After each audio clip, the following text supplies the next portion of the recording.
He's like, hey man, want a flower? Why would you go after this guy? There's a reason why. He's like a hippie. Why would you go after this guy? It's a weekend, yeah. Come on! Why would you go after this guy? There's a reason why. Why would you go after this guy? He's like, hey man, want a flower? Why would you go after this guy? There's a reason why. He's like a hippie. Why would you go after this guy? It's a weekend, yeah. Come on! Why would you go after this guy? There's a reason why. Why would you go after this guy? He's like, hey man, want a flower? Why would you go after this guy? There's a reason why. He's like a hippie. Why would you go after this guy? It's a weekend, yeah. Come on! Why would you go after this guy? There's a reason why. Why would you go after this guy? He's like, hey man, want a flower? Why would you go after this guy? There's a reason why. He's like a hippie. Why would you go after this guy? All right. We are live. Welcome back to Reason Answers, your home for the crackhead clown individuals. We got the why would you go after this guy introduction today. That was originally David Wood and Apostate Prophet gently ribbing me about being such a nice guy, which is a bit ironic since over the last week or two, I have gotten a huge number of people telling me that I am a monster, a extremely angry person. And when I try to say, no, I'm not, they're like, yes, you are. I know you are. You're a terrible Christian. Why? Why are people doing that? Because I've dared to question whether Jay Smith is correct in his arguments. As the regulars know, I have said so many times how I like Jay as a person, how he is a very effective speaker, how he has a heart for the gospel. It's not personal. I encourage any Jay Smith fans who tune into this to not take it as personal. However, the arguments he's been making are false. In addition to being false, he has chosen to endorse arguments that, whether he realizes it or not, originate in anti-Christian circles that are intended to undermine Christianity through the use of Islam. Also undermine Islam, sure. They're atheist arguments after all, but they're intended to undermine Christianity using early Islam as a tool for that. And Jay's like, this is an argument against Islam. Let's repeat it everywhere. And the argument is terrible. It is not a good argument. It doesn't hold up to scrutiny. And as a result, not only us, right, we've taken this up, but Raymond Ibrahim made a few comments about the no-mo argument of Jay Smith and others. And as a result, Jay put out multiple videos attacking Raymond Ibrahim. Interesting that it's perfectly okay for Jay to attack Christians, but if we criticize Jay's arguments, we're monsters. Okay, whatever, right? You decide whether Jay is a monster or not, or whether we're monsters or not. I don't really care about that. What I care about is the argument. As a result, there was a debate between Raymond and Jay that took place yesterday, and we're going to start our review of that today. As usual, we have Mary Harb with us. Welcome back, Mary. Hello. I am glad to be back. I also have absolutely nothing against Jay as a person. I am massively concerned because I have actually read the materials that he is drawing from whenever they are legitimate sources from even pseudo academics, because one of his major quote unquote academics, they basically self-publish because no academic journal will publish what they say. But one group basically self-publishes. And their arguments that should not be repeated. The entire theory behind Oleg and Pop's position is bluntly ludicrous. It is ludicrous. Their theories about Persia, their theories about Rome, they're absurd. They just drip with anti-Christian animosity, massive animosity towards Christ, and they don't seem to care what they say as long as they can try to undermine Christianity using Islam, no matter how insane their theories are. And for some reason, we have Christians reporting this, and it is kind of stunning.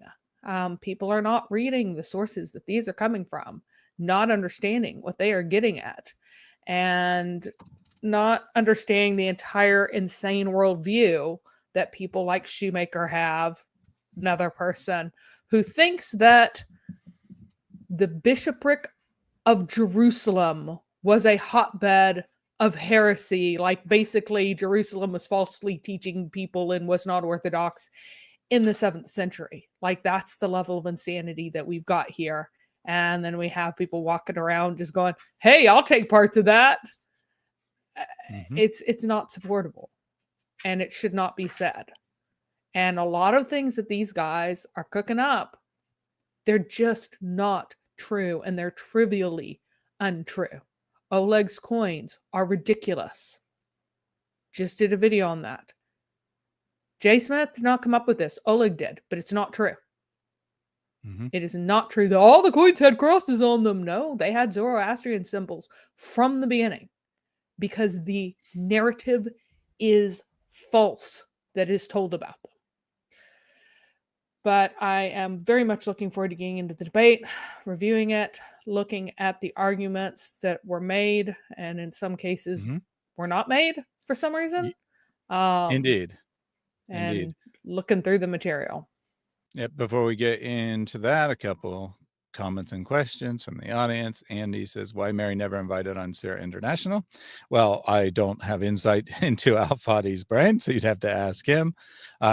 He probably just doesn't know who Mary is. I mean, if I had to venture a guess, but if you think that he should invite her, then by all means, let Al Fadi know.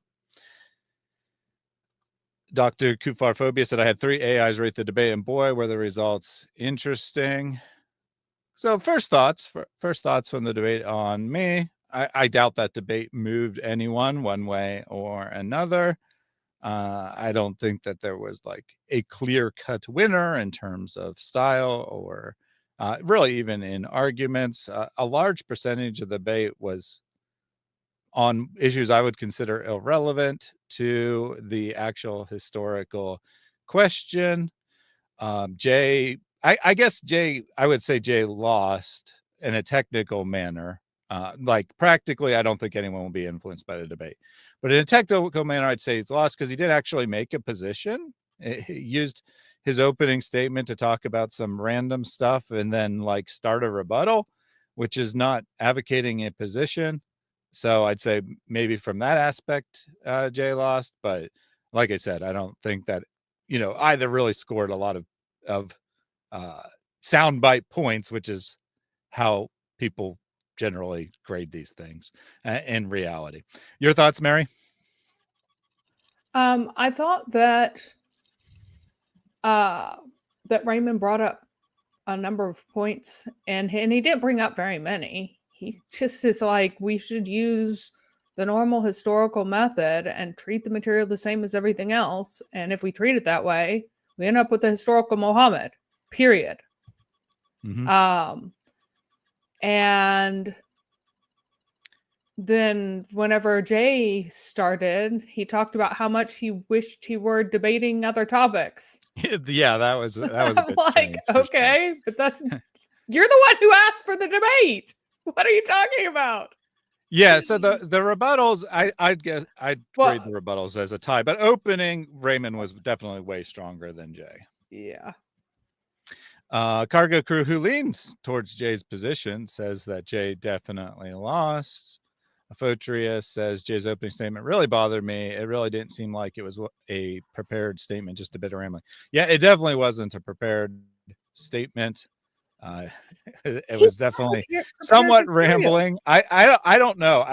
I don't want to speculate why. Maybe Jay didn't take this all that seriously. Maybe he was just busy. But to me, it didn't feel like he prepared for the debate at all. Well, he had a 2-hour rant against Raymond that he presented to hundreds of people.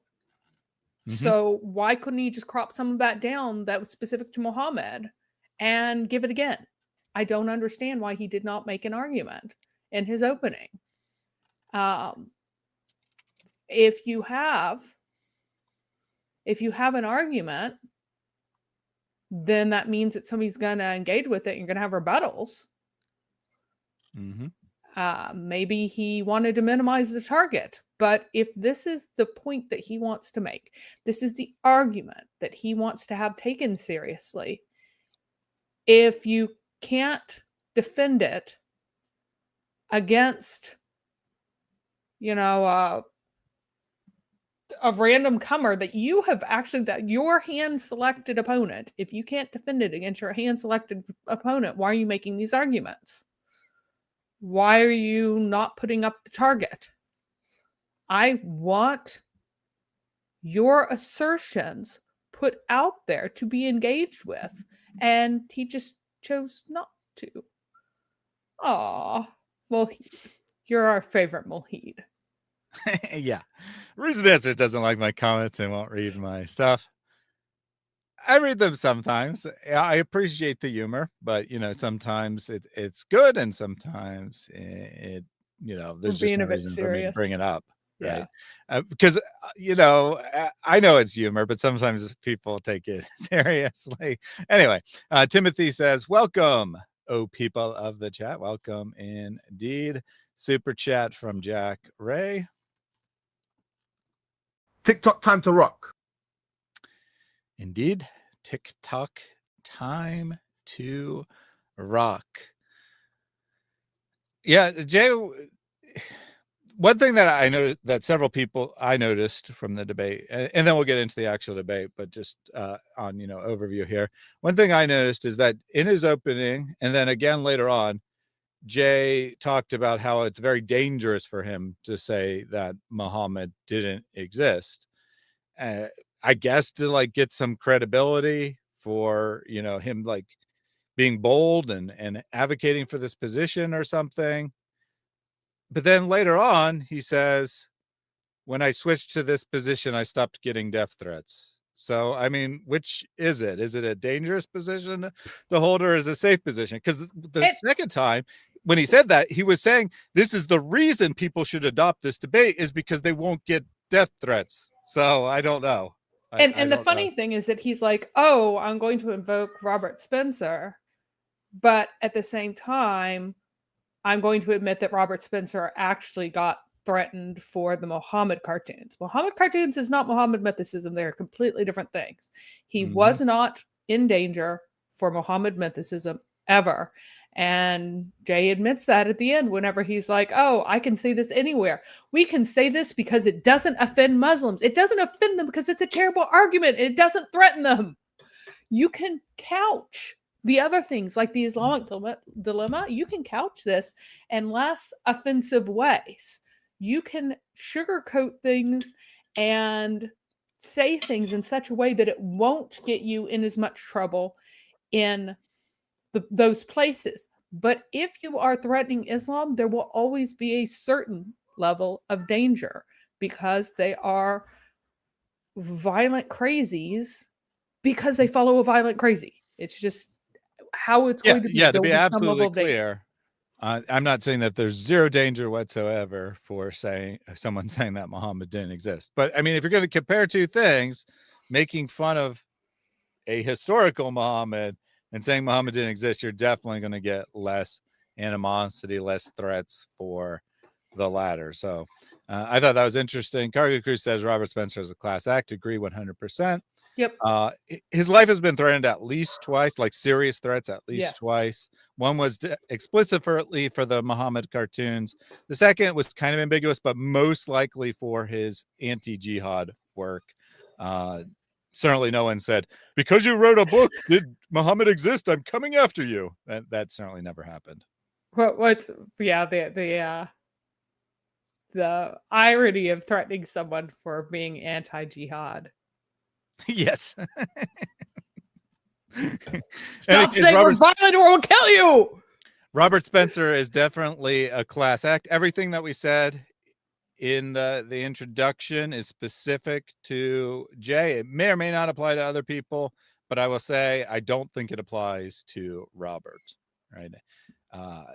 I don't think that he's just adopting random atheistic arguments. Now, obviously, I disagree with his position, but I think his position is a lot more well thought out, better presented than Jay's. Oleg is one of the people who kind of spoke against the idea of Islam before other people did. So he's kind of personal friends with a lot of these folks and I don't think he's really examined what they're about. He just kind of takes them on faith that they're good actors because they're kind of on the same side in that way. And he repeats Oleg's point arguments. He does. He repeats some of Robert Kerr's. I keep calling him Robert Kerr's stuff. And well, you know, Kerr, which is not whatever. No, he's not an Islamic apologist, so no. We can't call him Kerr. But again, I don't think either one of them have really paid attention what these guys are arguing. At some level, I don't understand why, but they don't understand what's under it. Jay Smith is like, oh, Odin LaFontaine. I'm like, yeah, he parades as this. He's totally anti-Christian. What are you guys talking about? Why are you not paying attention? So it's unfortunate. It's unfortunate. Yeah, and to be clear, just because an argument originates with someone who isn't a Christian, that isn't reason to dismiss it on its own. I mean, the primary reason we dismiss these arguments is because they're terrible and they don't hold up to historical scrutiny. But it's an additional bad look when Christians are endorsing these terrible arguments that are coming from anti-Christian writings. Right. The reason that they are making these weird arguments about Islam is because they're trying to say that there's no meaningful orthodoxy in Christianity in the 7th century. That's what's at the bottom as soon as you scratch the surface. All right. One other super chat from John Wilson, and then we'll dive into the debate. Just to help out Thaddeus the Monster and Mary the Monstrous. Thank you very much for your support, John. And I know that, the regulars here are very supportive of what we're doing, and I appreciate that very much. When we decided to take this on, I knew I would lose a few subscribers, and that has indeed happened. But, as I said to Mary, someone who would be like, oh, you said Jay was wrong, I'm unsubscribing. I mean, they're not really the audience I'm looking for anyway, so I don't really care if they unsubscribe. I'm looking for people who are interested in evaluating arguments and weighing the evidence. And I believe that is what you guys are. So welcome to the show today. Let's get into the debate here. We'll start with Raymond's opening statement. I didn't get to the exact second, so there's a couple seconds of Hatun's introductions before he'll start speaking. Much of his new historical material is taught. Most of the research he and his team are finding on the origin of Islam are uploaded onto his YouTube channel, Fanda Films. So if you have not subscribed to Fanda Films, please do so. So debate is gonna taking place as. By the way, both Raymond and Jay are tagged in the video description if you want to check out their channels. 20 minutes of start with 20 minutes of opening statement. Raymond Ibrahim is gonna go first. Just some practical things. So when I ask when you are ready to go, I will put the timing on the corner. You can both see. I will be giving you 2 minutes notification and then 1 minute again reminder. When your time is up, it's up. So I will stop you there unless you are close to the dot. Any questions at this stage? No. No? Okay. And And by the way, one other comment that I forgot to make, Hatun did a great job moderating this. Although she's friends with Jay Smith, she was very much neutral. And she did a good job of cutting off Jay several times when he tried to speak out of turn. Yeah, and some people are like, "Oh, Hatun's being..." No, you want a very strict moderator. That's the only way to be fair, is to be strict. Because if you are not strict, then the person who is the pushiest is the person who gets more time. Hatun does an excellent job moderating. What she does is what you want. Not to be like mean or whatever, but James of Modern Day Debates is a lot more of a pushover. He should be a lot meaner in terms of the structure of the debate, because you let the people who are abusing the system, whether or not they mean to do so in a nefarious way, some people are just gonna push boundaries. I mean, some people are just more eager to speak for themselves and speak out for their quote unquote rights, and others are not. And as you said, if the moderator isn't going to be firm, it's easy, at least in some situations, right? In some debates, the two people will both be very cordial, and other they'll both be aggressive. But in the scenario that you have an aggressive person against someone who is more passive, they could easily just run him over if the moderator is not doing their job. So Hatun does a great job as a moderator. Let's get into Raymond's opening. Those of you who are joining us in the chat, as I said, please feel free to bring up your questions, and then make sure you tag the CCI Ministries and make sure you point out who you are asking your question to. So, Raymond Ibrahim, are you ready, sir? I am. Okay. Your 20 minutes starts now. Okay, thank you. Thank you everyone for joining us, and for Jay participating and Hatun moderating. Okay, the question of Muhammad's existence. 20 minutes is short, so I'm going to jump right into it. I'm going to share with you essentially why I am so compelled that he existed. There's obviously many arguments one can make, and I'm sure they'll arise and counter arguments, and we'll get into it. But for me, the gold standard, the unequivocal reason that Muhammad existed, and not just a figure, but someone who broadly follows the Islamic tradition, is the multiple attestations for him from the 7th century, contemporary, by non-Muslims. Now, why is this important? Historians, when they try to talk about or to determine or ascertain whatever, including, of course, the existence or the nature of religious figure specifically, they shy away from the writings by that religious figure's community, his disciples, etc. And the logic is they're biased, they're exaggerating, etc. Of course, we have a request to play this faster. I think all of them I are was, kind of, yeah. Yep. I was actually going to do that.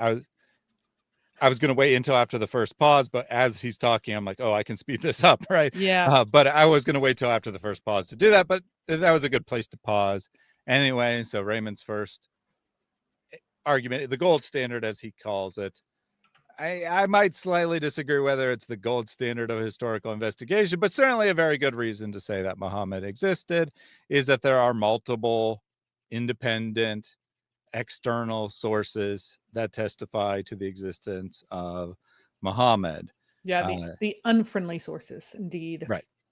And that's really, again, friendly sources are not at all.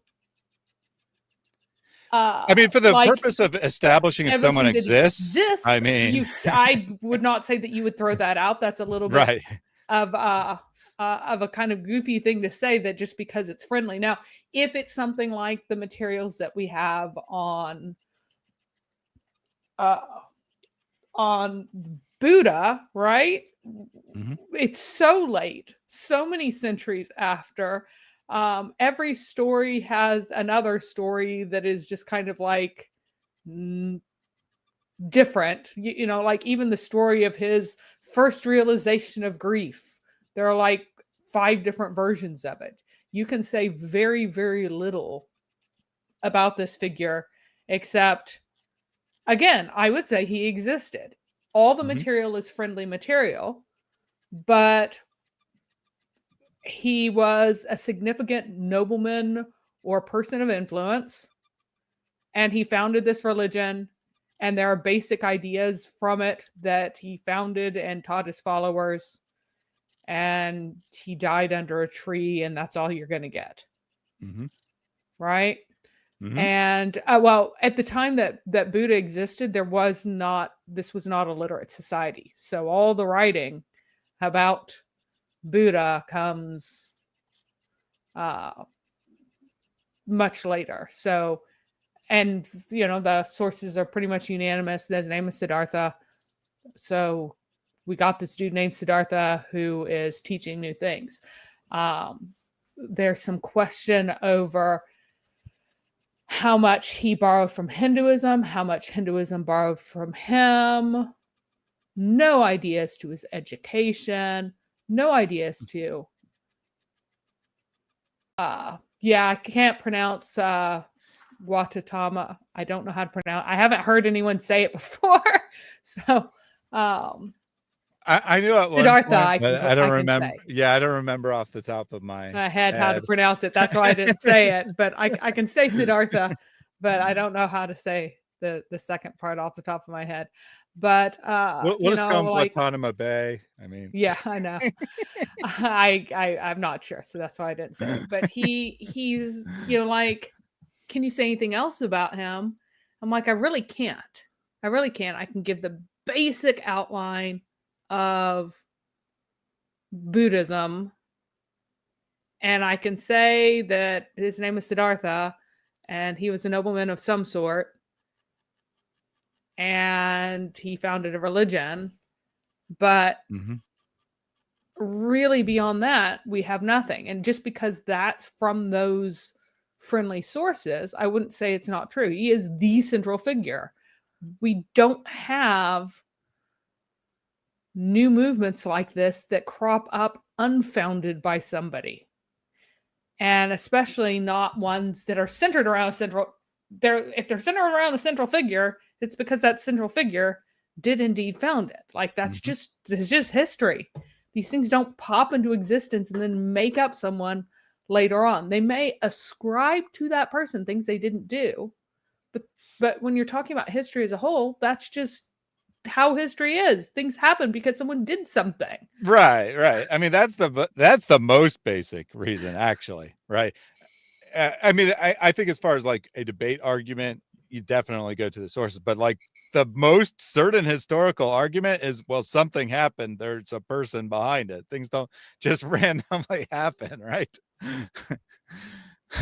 But in any case, the example of the Buddha is actually very good because there's not even really a historical debate whether this is an actual figure of history. As Mary said, right, we don't know a tremendous amount about him, but no one, I mean, there's probably someone somewhere, right? There's some debate somewhere, but there's not really a serious academic debate whether this religion was founded by a historical figure.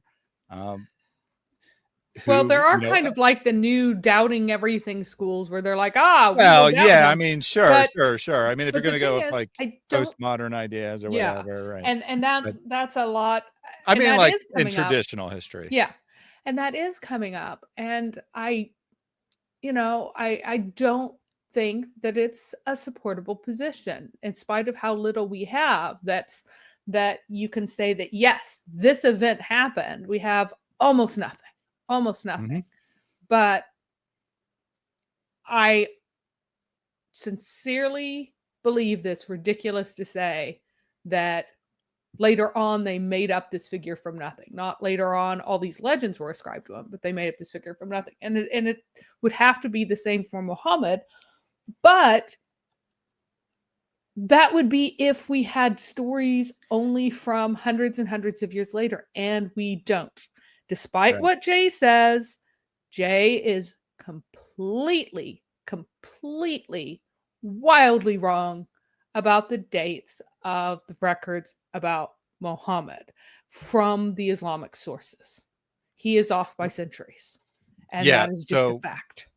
I don't think it really comes up in the debate, but just to clarify what Mary's saying. Does. Okay. I didn't remember, right? Yeah. I was doing a lot while the debate was happening. But anyway, what Jay does is he takes like the biographies of Muhammad, for example, or for that matter, Sahih Bukhari, right? He'll take Sahih Bukhari, undisputed by actual historians, or anyone basically, that was written in the 9th century, or compiled in the 9th century. And Jay's like, well, the first manuscript we have is from the 15th century. So maybe they changed it in the 14th century. We just don't know. I'm going to say that it was from the 15th century. And that's not responsible at all. That's I mean, by that same irresponsible. logic, the Old Testament comes from the 11th century AD, right? Yeah, Because it's irresponsible. It's ridiculous. We have plenty of fragmentary things. We have many quotes. We can say that al-Bukhari long predates any full text that we have of it, and it's the same, aside from scribal errors. It is ridiculous to claim this. And yet Jay will do that with a straight face. And that is just, it's not supportable. Like, this is beyond what any of the academics would say. He just says it, and it's not responsible. Yeah, it's not responsible. And, you know, Raymond takes a lot of flack from Jay and from others because he'll compare the Islamic stuff to the Christian stuff and or the Jewish stuff, and people are like, that's not fair. They're different centuries, blah blah blah blah blah. But actually, no. I mean, the fair thing to do is have a consistent standard, not say, well, we know that Jesus, that the Gospels were written well within the 1st century, probably within the first 40 years after Jesus' death. And then say, but we have no idea when Bukhari was written because our first manuscripts from the 15th century. We don't have a 1st century manuscript of anything, of any kind of the New Testament from. Except for there's a couple of fragments, but again, there's a couple of fragments that are disputed whether they're actually New Testament or not. By 1st century, I meant 1st century AD, not 1st century after Jesus, because 1st century after Jesus, definitely there's a possibility, right? Because then you're really going to 130 AD. I was just thinking up to 100 AD. But I mean, Jay's saying it's written in 60 AD or 70 AD or whatever. Different. But he won't accept anything less than an entire book, and in some cases, which means it's full compilation. The Gospels are written in 4th century because that's our first complete copy. No serious person, right? No serious person would adopt that standard for Christianity. No. And no serious person would adopt it for Islam either, but Jay wants different standards for different things. Yep. And Jay has this very peculiar idea that the very first parchment codices were commissioned by Constantine, and that is just bogus too. There is absolutely no evidence that the 4th century manuscripts that are complete have any relation to Constantine at all, except that Romans after this date didn't hunt down Christians and burn all their manuscripts in mass at any point. Well, yeah, actually, that's actually a great example, right? Because at least according to the story recorded by Eusebius, that 100 copies of the gospel were commissioned, or the Gospels, were commissioned and sent out, or maybe it's the Old New Testament. Either way, 100 copies were commissioned and sent out, right? That's the story. We don't have any of them. I mean, even if you want to claim that Vaticanus, which, as Mary says, people generally don't think it is, but even if you want to claim it is, we got 1 out of 100, right? And Jay's like, we should have all 5 of Uthman's copies. Why don't we have the 5 copies from Uthman? Because they were used, and most parchment is gone. Most parchment, even from the 10th century, is gone. But it really is the 10th century where we start getting substantial amounts of copies of things that are still surviving in parchment form. That extra 400 years really does make a huge difference. Yeah, for sure. Repent says, invite Jay on future stream. Yeah, we definitely want to directly engage with Jay. Whether that happens will be up to him or not. but it's certainly our intention to have a formal debate with Jay, potential for other things as well. Again, no personal animosity here. The arguments are what we're addressing. Tyler, says, wait, is Jay Smith Christian? And if so, why would he make such defamatory statements? He is Christian. I have no reason to doubt that. I mean, he professes to be Christian. I have no reason to doubt that his faith is true and genuine. I'm going to just decline to speculate as to why Jay does what he does. All right, because it ultimately doesn't matter why he does it. We're addressing the behavior, not the individual. All right, let's get back to this. Let's speed it up to 1.5 times. One of the reasons that the nomos, nomos is short for me for those who do not believe in Muhammad. It's not a derogatory thing. I'm a yesmo. Okay, I like abbreviation. So the nomos, that's what they do, right? They discount essentially the entire standard Islamic narrative because it's biased and they have an agenda, et cetera, et cetera. Fair enough. Okay, and that's actually, that's what scholars, the Jesus Seminar, et cetera. That's what they did with Christ. They said, okay, we can't follow the New Testament even though it's very early, so we have to look for what non-believers said. Okay, that's actually inaccurate. The main point of the Jesus Seminar project was to determine which parts of the New Testament you could believe. It wasn't just discounting based on feels. Yeah, based on feels. I don't think it was completely on vibes. Well, and votes, right? And votes. The guy who organized is like, I purposely got as many people as possible so no one could counter us because we have many votes for our decisions that we made. Ridiculous. Like all of our vibes together. Did Jesus say this? Well, it sounds too Jesus-y, so we will say no. Right. They only used, by the way, like the principle of embarrassment was like their only standard. So only a few things survive like the principle of embarrassment. Well, no, that's not quite true. Anything that's benign, they pretty much accepted, whether it was embarrassing or not. Just if it was a theological claim, they're like, does this sound Christian? Yes. Okay. Jesus did actually say it. I know. So ridiculous. So ridiculous. So for Muhammad, we have a lot, and it's really, really impressive. These are not people who had an agenda. We can't say these are working for an Umayyad or Abbasid, kingdom, and they don't know each other, and they're very. Some are at the time of Muhammad, some are just a few years later, and at some point I'll get into how important this is, because to those who are not initiated in how history is done, it may seem that 50 years or 100 years is a very long time, but it's actually not in context. Okay, and before I even get into that, I would like to read to you a quote from Patricia Crona.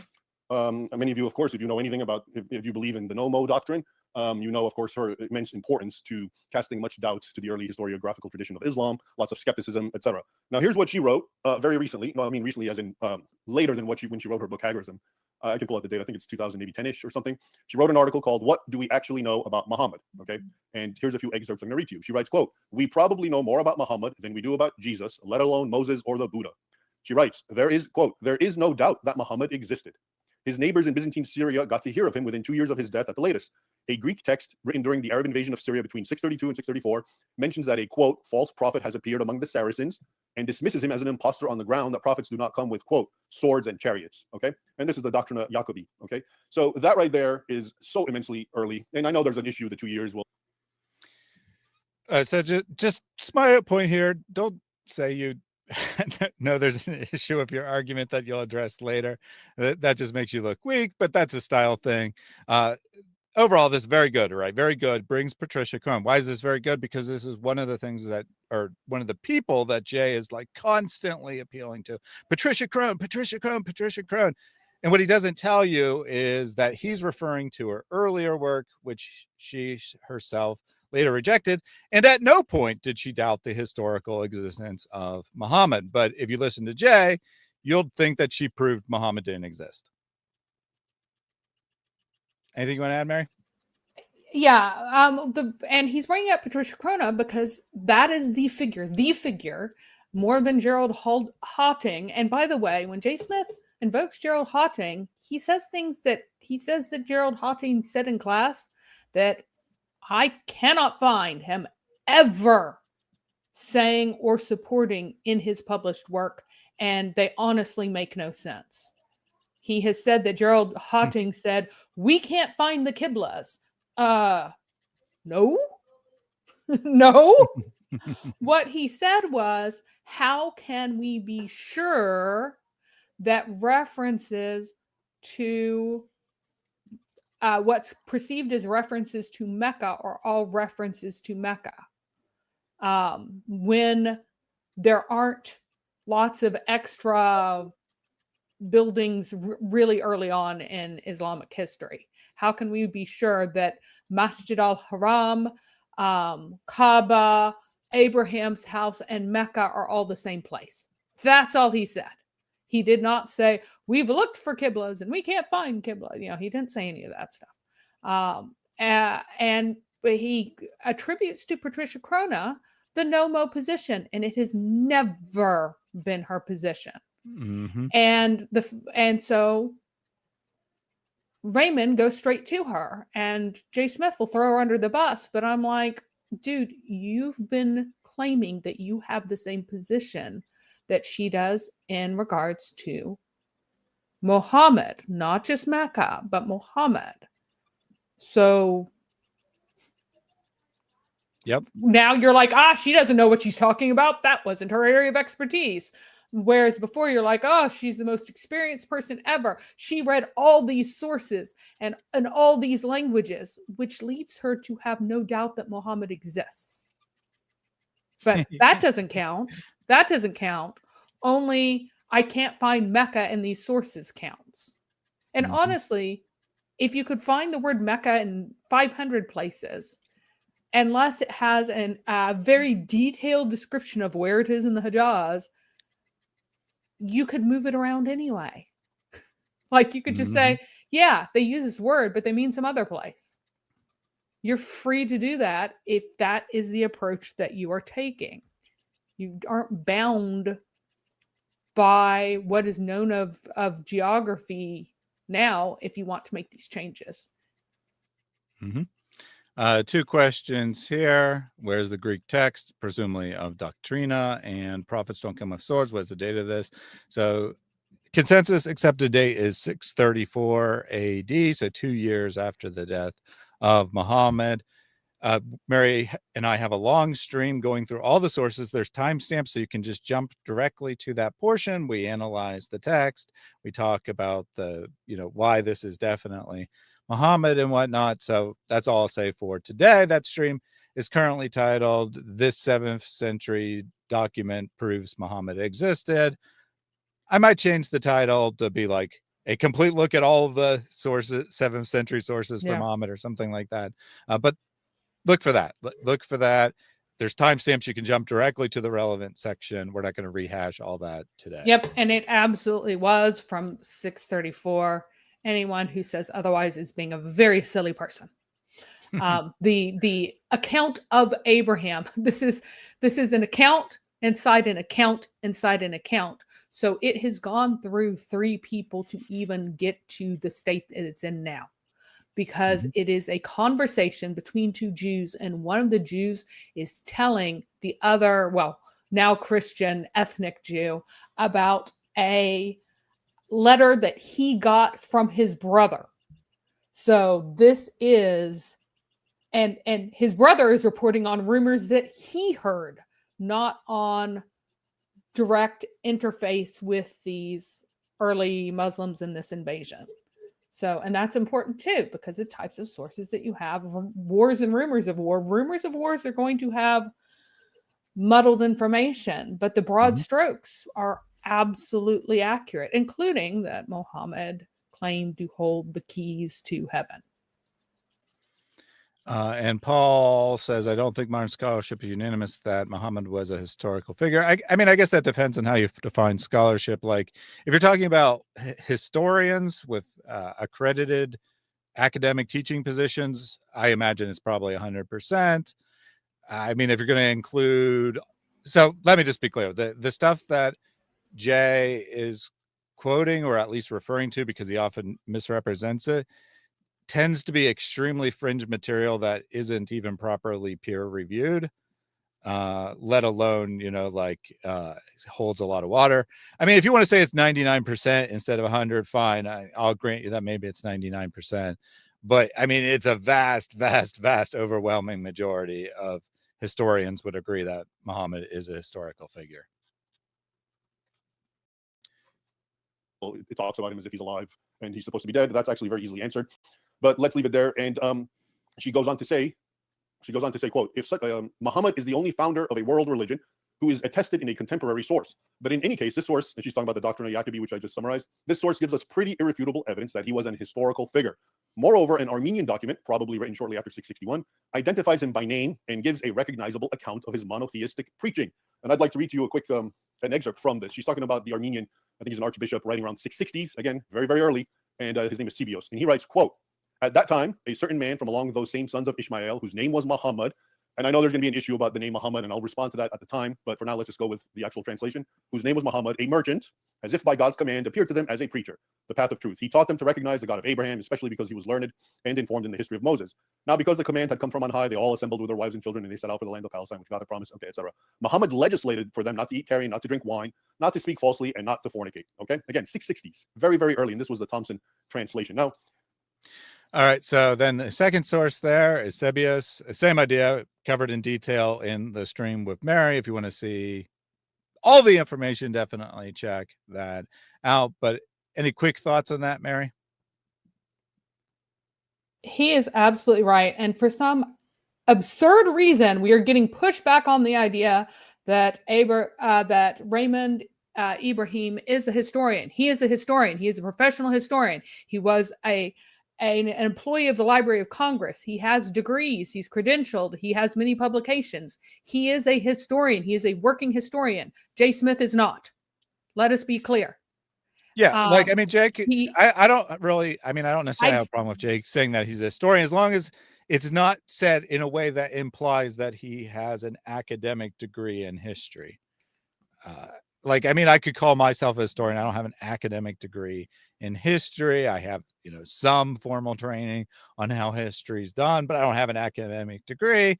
I personally wouldn't give myself titles, right? I personally am not going to go around and say, I am a historian. Like, the only title I want to give myself is Christian, right? Yeah, frankly. I say I study history and I read history, and I have for a long time, but I am not a historian. Now, if you're talking about professional credentials and career, Raymond Ibrahim, his job has been historian for most of his life, things connected to the historical undertaking and historical process. So people go, oh, he's not a real historian. Yes, he is. I don't know why anyone would bring that argument, because I mean, there's no standard by which Jay is a historian that Raymond isn't, right? I mean, unless I guess the standard is he agrees with me, therefore he counts. I mean, no real standard, of course.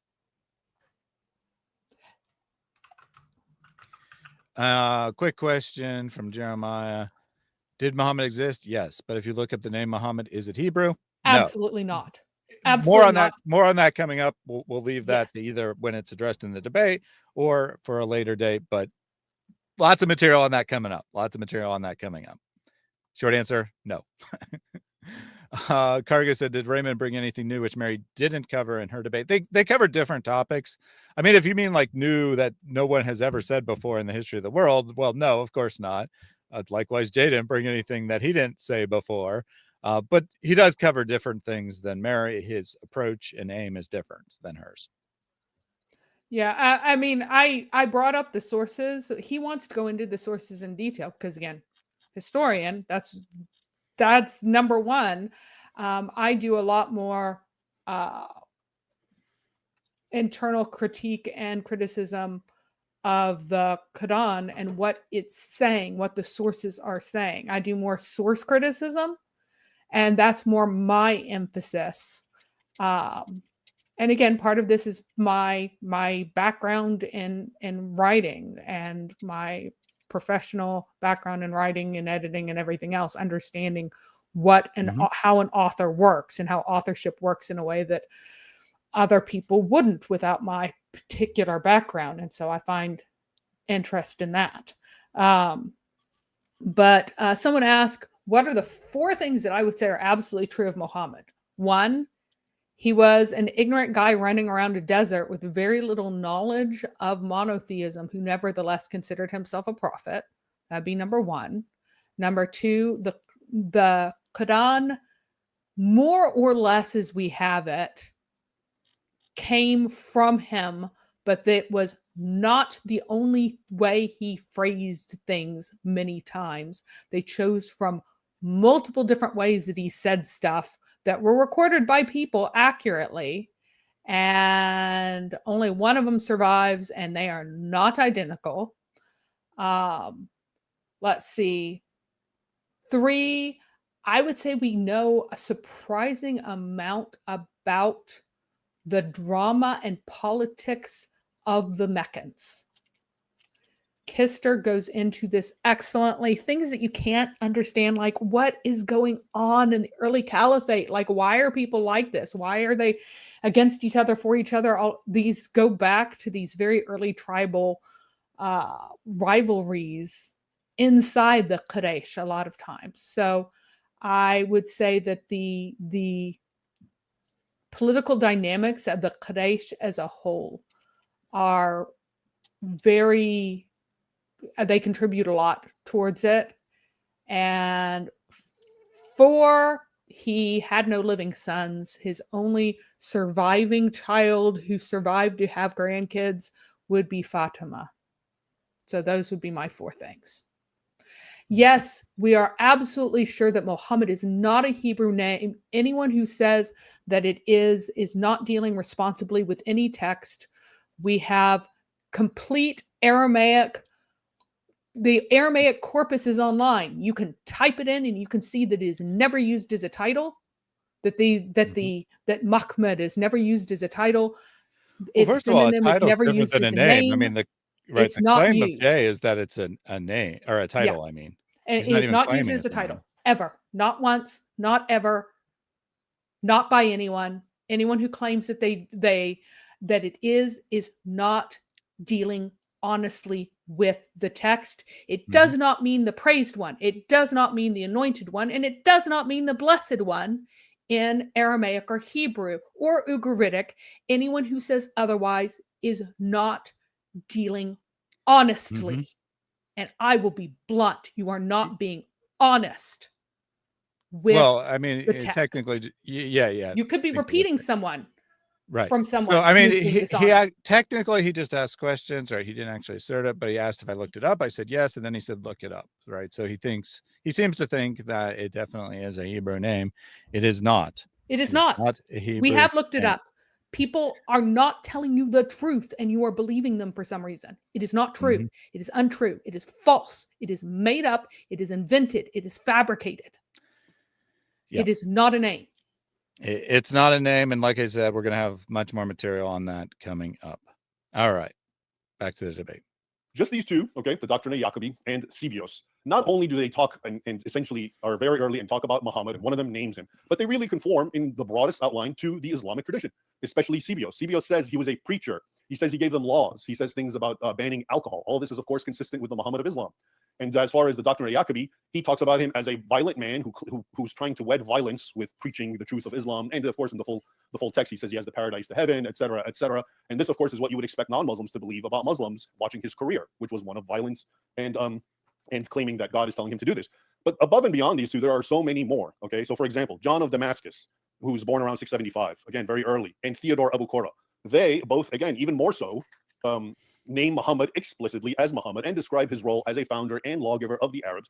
And they even mention specific doctrines that we do know are part of Islamic teaching, such as the denial of the crucifixion, or Jesus being only a prophet, and that there's a sensual paradise, and all the circumcision, dietary laws. This also comes out. Okay, so point there.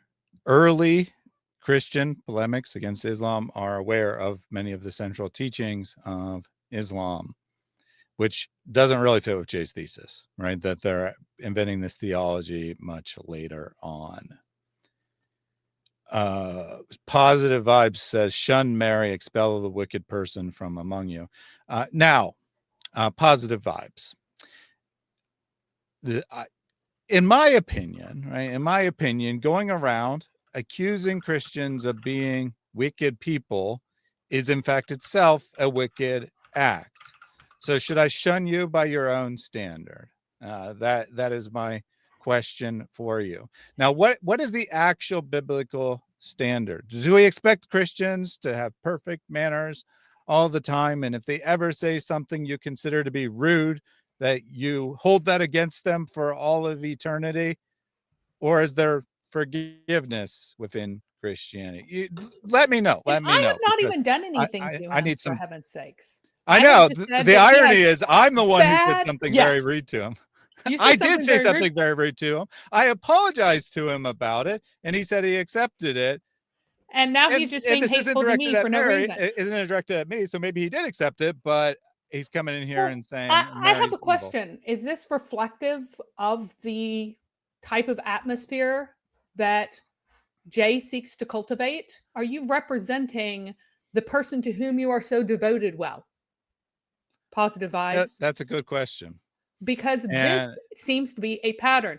I have not Yep. seen any of Raymond Ibrahim's supporters behave in this way. I have seen many of Jay's behave in this way. What are you guys doing? What is wrong with you? yeah, What is wrong with you? I wasn't going to raise this, but since it And came up, I'm I raising looked it at because I'm tired of I it. looked at I had both chats open while we were live, and I've looked at the comments on both versions of the video after the live was over. I have not seen one comment from anyone who supports Raymond, or I mean anyone, period. Well, there might have been a Muslim who was attacking everyone, but I've not seen any comments from Christians who support Raymond or Christians in general saying that Jay is an evil person, that Jay is a moron, saying that anyone who or that Jay is a liar or anything like that from anyone on his quote unquote side.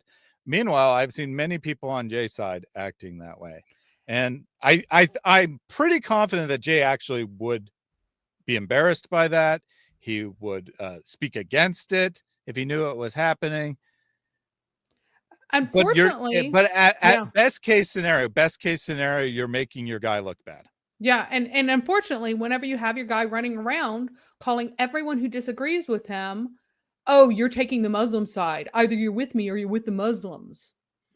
That's not a good look, and he's going to do that here. We Yep. need to make arguments that are coherent and that stand on their own merit, where we don't just insult people because they disagree. Definitely. The importance of this, just to underscore, these are early multiple various attestations, not from Muslims. We don't have this generally for other historical figures. This is the point. I think one of the things that makes the arguments against Muhammad seem so valid is most people are under the assumption that most historical figures around that time, well, we have their social security card and their ID and their DNA and their fingerprints. No, this is as good as it gets. Okay, most of the characters from this time and even after Muhammad, and I'll give some examples, they're much worse. You get, and we don't doubt them. We don't say they don't exist. We go with what we have, and that's the end of it. Okay, but why do we doubt Muhammad? And I'll get to that because there's a reason to doubt Muhammad. There's a reason to doubt Jesus because they actually matter today, whereas historical figures don't. So everything has been brought up against them, even though without. That's actually a very good point from Raymond there. The only reason people are doubting the existence of Muhammad is because he's important, right? No one would care to doubt him if he wasn't such an important figure. And much later in the debate, Mani, founder of Manichaeism, comes up and Jay's like, he wasn't important. Well, actually, he was extremely important in his own time. Yeah, his religion died out, and that's why no one cares today. But Jay's like, he tries to dismiss it. Like, we don't care if we have, we shouldn't have good sources for Mani because he wasn't important, except he was extremely important in his own time. So Raymond's point is exactly right. The only reason anyone would ever doubt Muhammad or Jesus is because they're so important. It has nothing to do with the evidence being so inferior or whatever. Anything you want to add, Mary? Nope. That's pretty much it. Mojo Dude unsubscribed. Once again. And he has been attacking me for no reason. I have no idea what he's talking about, but he's always hated me, and I have never done anything to him. Call me a heretic while common doctrine says Jesus is man and God. I have never called anyone heretic for I think Jesus being man Mojo and God. Dude, I don't know if you unsubscribed and you left or whatever, but I am pretty sure Mary never called you a heretic. I think you're confusing her with someone else. I think he is too, because he huffed off a long time ago because he doesn't like the way I explain things, and somehow this is a horrible personal insult to him, and he's just going to say nasty things to me in chat for 15 minutes at a stretch and then huff off. mean, And he did that repeatedly and then went, I got- hate her, unsubscribe. I'm like, Yeah, okay. Yeah, I mean, he got upset, but as far as I can But recall, you never no. called him a heretic, and you certainly didn't do it recently. So I don't know why he's No. suddenly unsubscribing. I have, well, I I mean, mean, he we haven't unsubscribed said recently. one word about Mojo Dude in probably a year. So Yep. I think you're confusing her with someone else. I'm pretty sure you are. All right. I think he has issues. Without appreciating the fact of how tenuous and fragile history is, and the fact that compared to others, they have so much evidence. Now, the other issue is the Sunni and Shia divide. Now, I find it just completely impossible to get beyond this one, especially. For those who don't know, the Sunni-Shia divide is based on the succession of Muhammad. And you have the one group, the minority, the Shias, who are insisting it has to be the bloodline of Muhammad. And then you have the majority of the Sunnis who say, okay, just the qualified Quraysh chieftain, etc., etc. Now, if this is, first of all, if this is a conspiracy, okay, how did this happen? What are the origins of this? This would require two different groups, Shias and Sunnis, to be at the same time conspirators and at the same time agree to fight and kill each other in perpetuity. Okay, I mean, I'm trying to understand the origins of this, but above and beyond that, at the same time, we again have very early attestations to this, to the Shias and the Sunnis, again, not from Muslim sources, but from Christian sources. Sebios, who I just mentioned from the 660s, talks about early factions and disputes following the life of Muhammad. The Maronite Chronicle, written right around 687, mentions political splits, talks about Muawiyah and how he killed Ali by name. 687, okay. Theophanes the Confessor, writing around 810, mentions Muhammad, of course, as we know, as a false prophet who appointed Abu Bakr after him. And it also talks about the Sunni-Shia split and the killing of Ali. Okay, so this is not something that was created later by Ottomans many, many centuries later and then somehow cast back. That does not make sense. Who would do this? Why would the Fatimids, or I'm sorry, I'll get to the Fatimids, but why would the Sunnis and Shias do all this? To what end? So they can fight each other and kill each other? And they are the Fatimids. So think about them. Now, the Fatimids, that's an Egyptian. Before he goes on there, this is a very good point, right? This is a great example of what we're talking about. History doesn't just happen by chance. Undoubtedly, there is a Sunni-Shia split. Undoubtedly, it's very early on. Jay's theory doesn't account for that. As Raymond says, this is something he can't get beyond how this could have happened if Muhammad is a myth made up centuries later. And he's saying that not only do the early sources, early external sources talk about Muhammad and Islamic theology, they also talk about this divide. Yep. And they even have a nickname for Ali that Muhammad gave him, Abu Turab. And the Sunnis seem to have called him this like in a nasty way. Although, you know, the Shia take it to be this honorable thing because Muhammad gave him the nickname, but Muhammad gave him the nickname when he was ticked at him and was being nasty to him. Oh, father of dust. He was saying that in a nasty way because Muhammad is passive aggressive in a number of cases. Because he did this, father of dust became something that everyone called him when they found out about it. Especially, especially his enemies, because Muhammad had said this once when he was irritated at him, and he had to pretend that it was an honorific. And the Christians often talk about the treatment of Abu Turab and his supporters. Mm-hmm. So what Raymond's doing, right? He's giving data points, because I'm mentioning this because I saw quite a few comments from people saying Raymond never brought up any specific data points, which was very interesting. But he brought up Dr. Jacobi, CBS, a couple polemical works that are slightly later, but still pretty early. He's bringing up the Sunni-Shia split. And then he has this additional point about this other group as well. And we have a parallel to that in the Old Testament. We have the Samaritans who split off. And the idea that Samaritans would adopt for themselves from the Jews the identity of the heretics and then follow through by adopting just the books that it said that they had adopted already is just ludicrous. This is why the entire documentary hypothesis is absurd and ludicrous. It cannot be true the way they pretend it is, because the Samaritan split is based in the events of the building of the temple. And that's when they weren't called Samaritans yet, but that is when the faction that later became called the Samaritans shows up. The people who refuse to go to Solomon's temple are the Samaritans, period. That's who they are. At that time, in 930 BC, a complete Torah existed and was in their hands and has been in their hands ever since, written in Paleo Hebrew script. Mm-hmm. And they did modify the script slightly later on, like the Paleo Hebrew descendant now that they have is slightly different in form than what they had back then.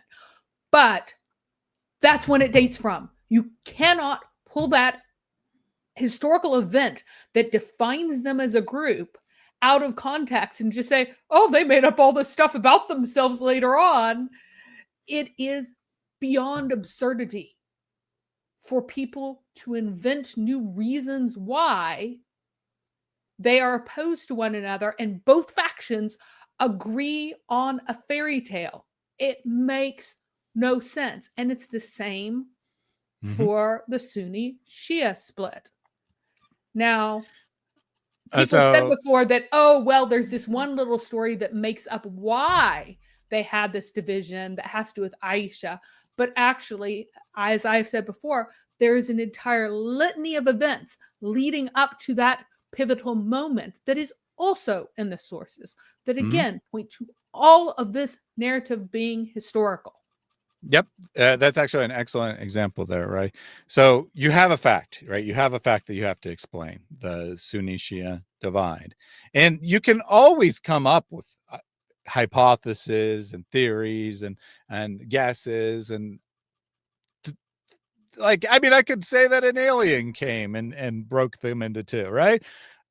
But the question is, what does the evidence support? And what Mary's saying is, one, just like on the surface of it, it's far more probable that the general idea of the split is correct because that's a normal pattern of history. But then in addition to that, internally, it's coherent. There's lots of details that make that lead up to this that are clearly not written for that purpose, right? They're clearly written for some other purpose or recorded for some other purpose that all fit in together. And same idea when you analyze, say, the Gospels, right? Do the details of the story fit together to create a cohesive explanation for the data.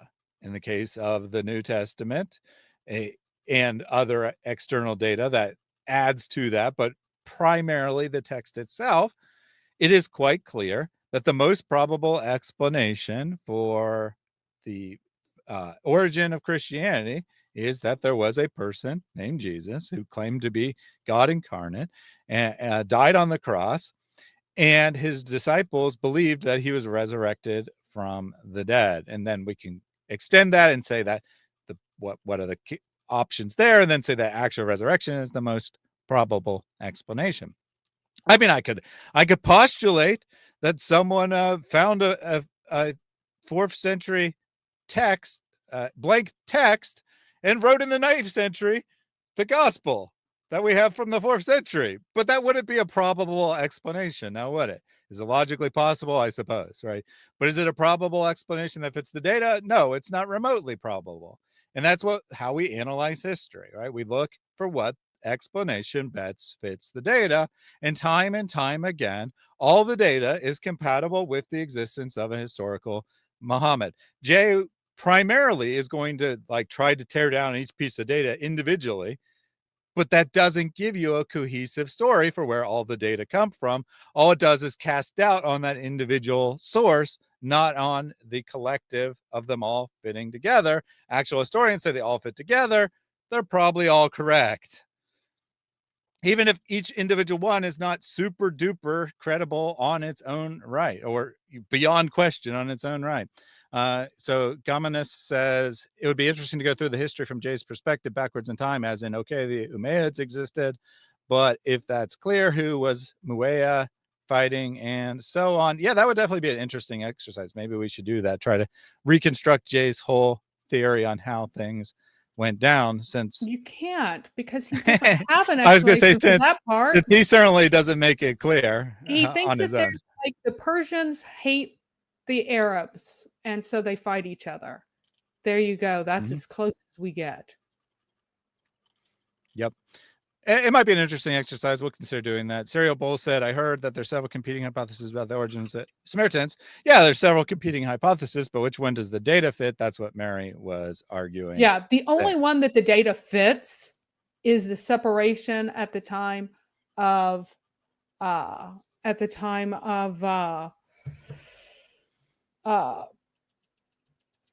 Solomon. That's what the Samaritans say about themselves. That's how they're just, even though they're given the name Samaritan later, that's how they're described as a sect emerging before then. Like, and it's not credible that the Torah was compiled in exile and then the Samaritans went, oh, we are described in the books that we're not supposed to accept as this certain way, so we're going to accept these books so that we can conform to what was already said about us. That's insane. That's insane. Mm-hmm. So yes, there are hypotheses, and the other ones are stupid, honestly. And again, this is not stuff that's really running around historical circles.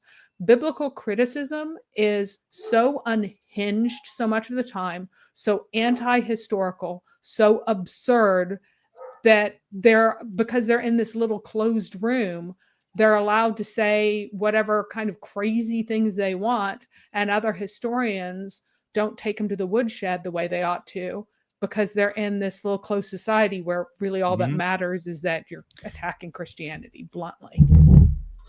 I'm going to be more generous.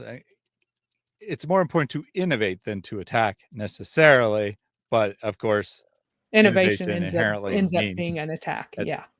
Almost not always, right? You can innovate and support the traditional narrative, but it's much, much harder. It's much easier just to come up with some crazy idea and be like, oh, that's a really brilliant theory. Probably has no credibility, but it sounds really brilliant. So good job. Here's your promotion. Anyway, that's neither here nor there. Let's get back to the subject of, does Muhammad exist?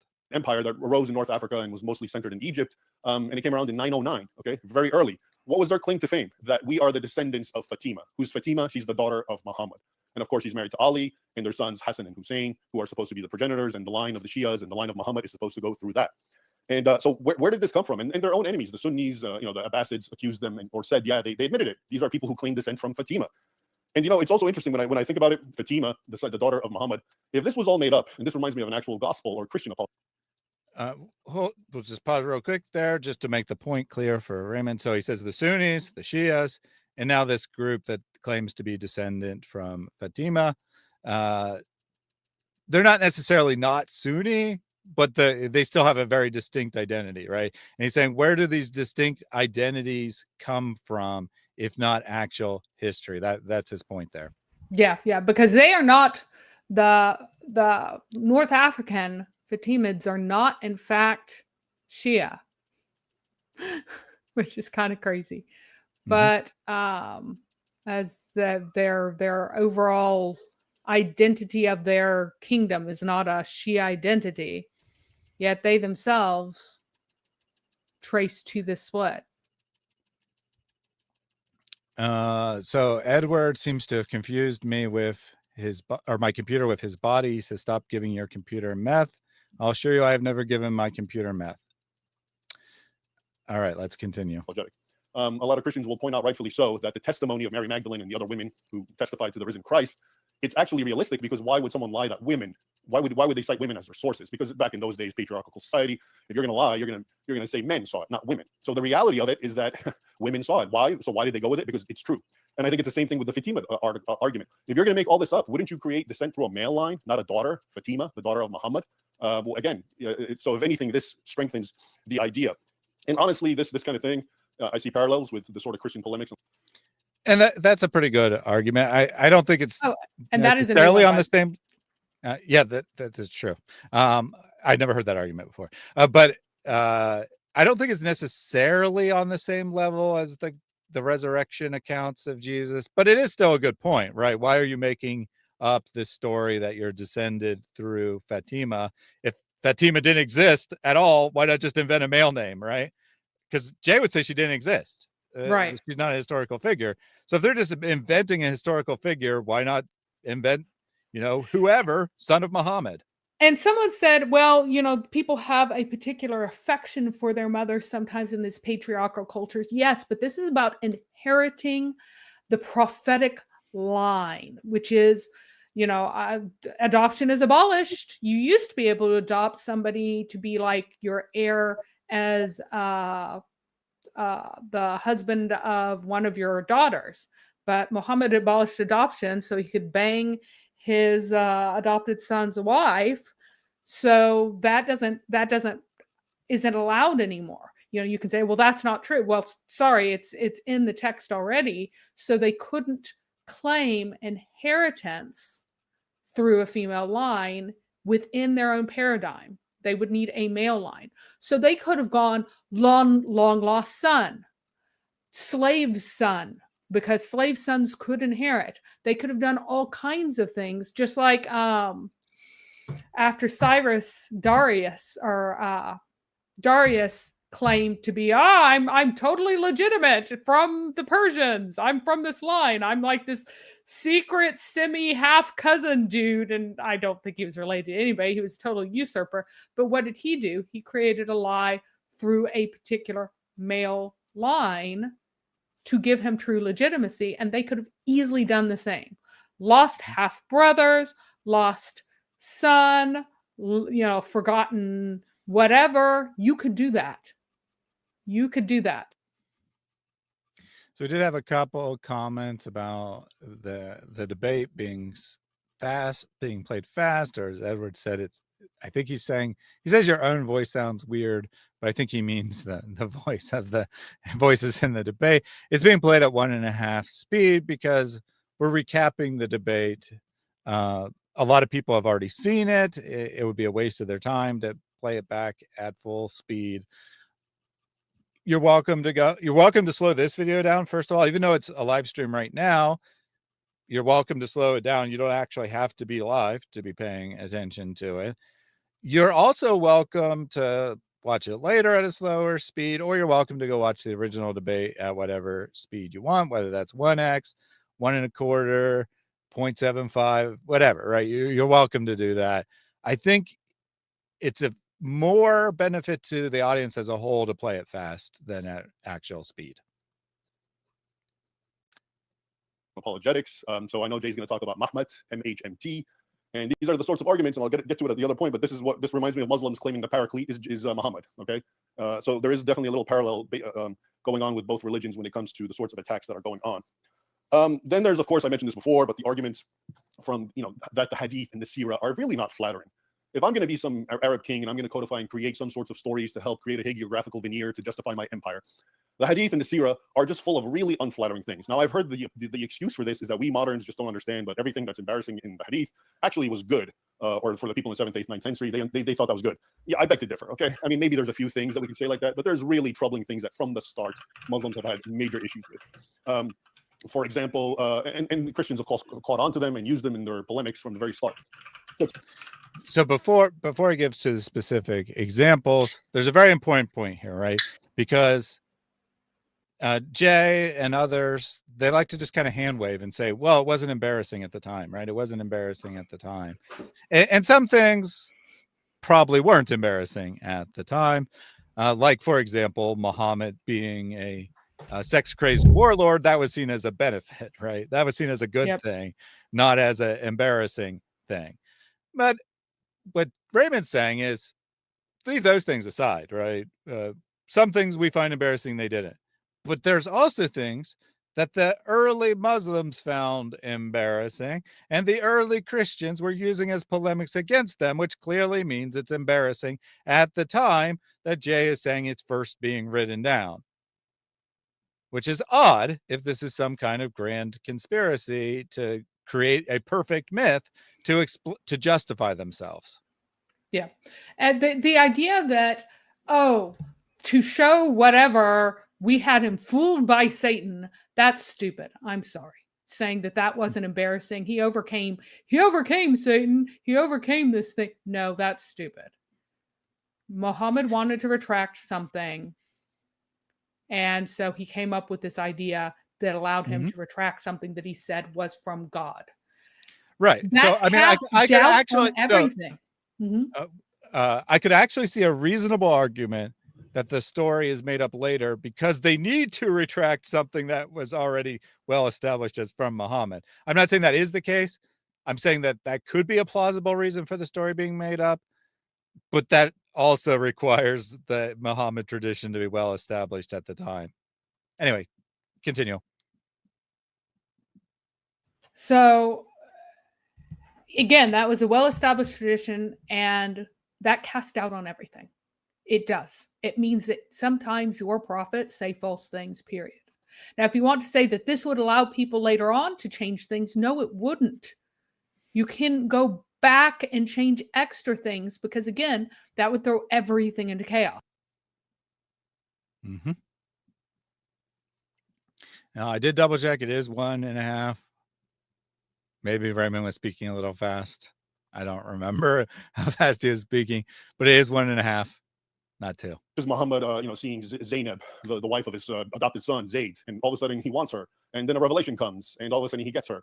Or Aisha, his young bride, telling him, it's interesting, all these revelations that just show up and always validate your desires. And then, I've talked about things like Al-Zut, where, Muhammad goes out in the desert, and all of a sudden these tall, naked, dark men, as they're described, start mounting him. Ibn Kathir ends up saying this is a very strange and bizarre hadith. So I don't think you can just say, oh, we just don't get it. This is actually all positive stuff about Muhammad, and we don't understand it. There's another one where convenient revelations. Yeah, definitely embarrassing for the original Muslims, or at least should have been embarrassing. The early Christians are using this as a polemic.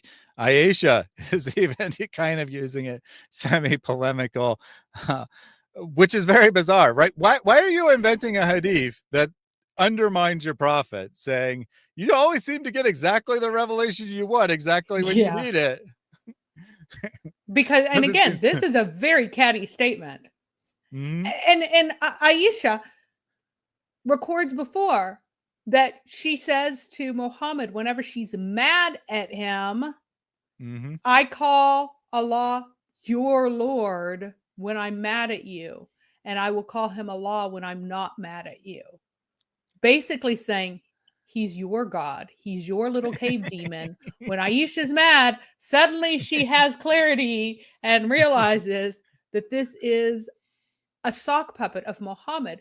Basically admits as much.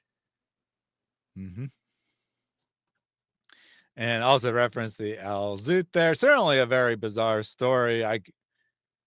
I'm not certain it's historical, but I also can't come up with any reason why someone would invent such a weird story where, by all accounts, it seems that either human beings are gang raping Muhammad in the desert, or he's being attacked by demonic spiritual forces in the desert. I don't know why you're inventing stories about your prophet being attacked. Very strange stuff. Very strange stuff. But again, for my paradigm, the testimony of the dude, he just made up that he saw things. Okay, obviously, he didn't see anything. What actually happened is Muhammad told him that this is what happened while he was off in the distance, and he repeated it as if he were an eyewitness because that's more exciting. But this is just yet another demon sleep paralysis demon story. That's all it is.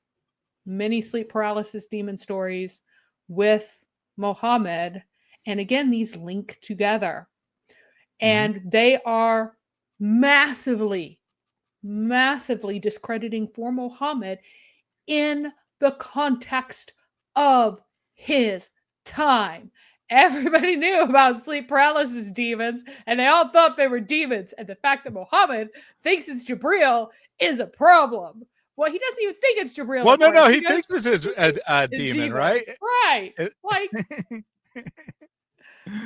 Yeah, that's another great example. Why in the world are you making up a story about your foundation of your religion, right? A very, very important story, and saying that your prophet thought he was possessed by a demon and telling it in a way that everyone of the time would agree with.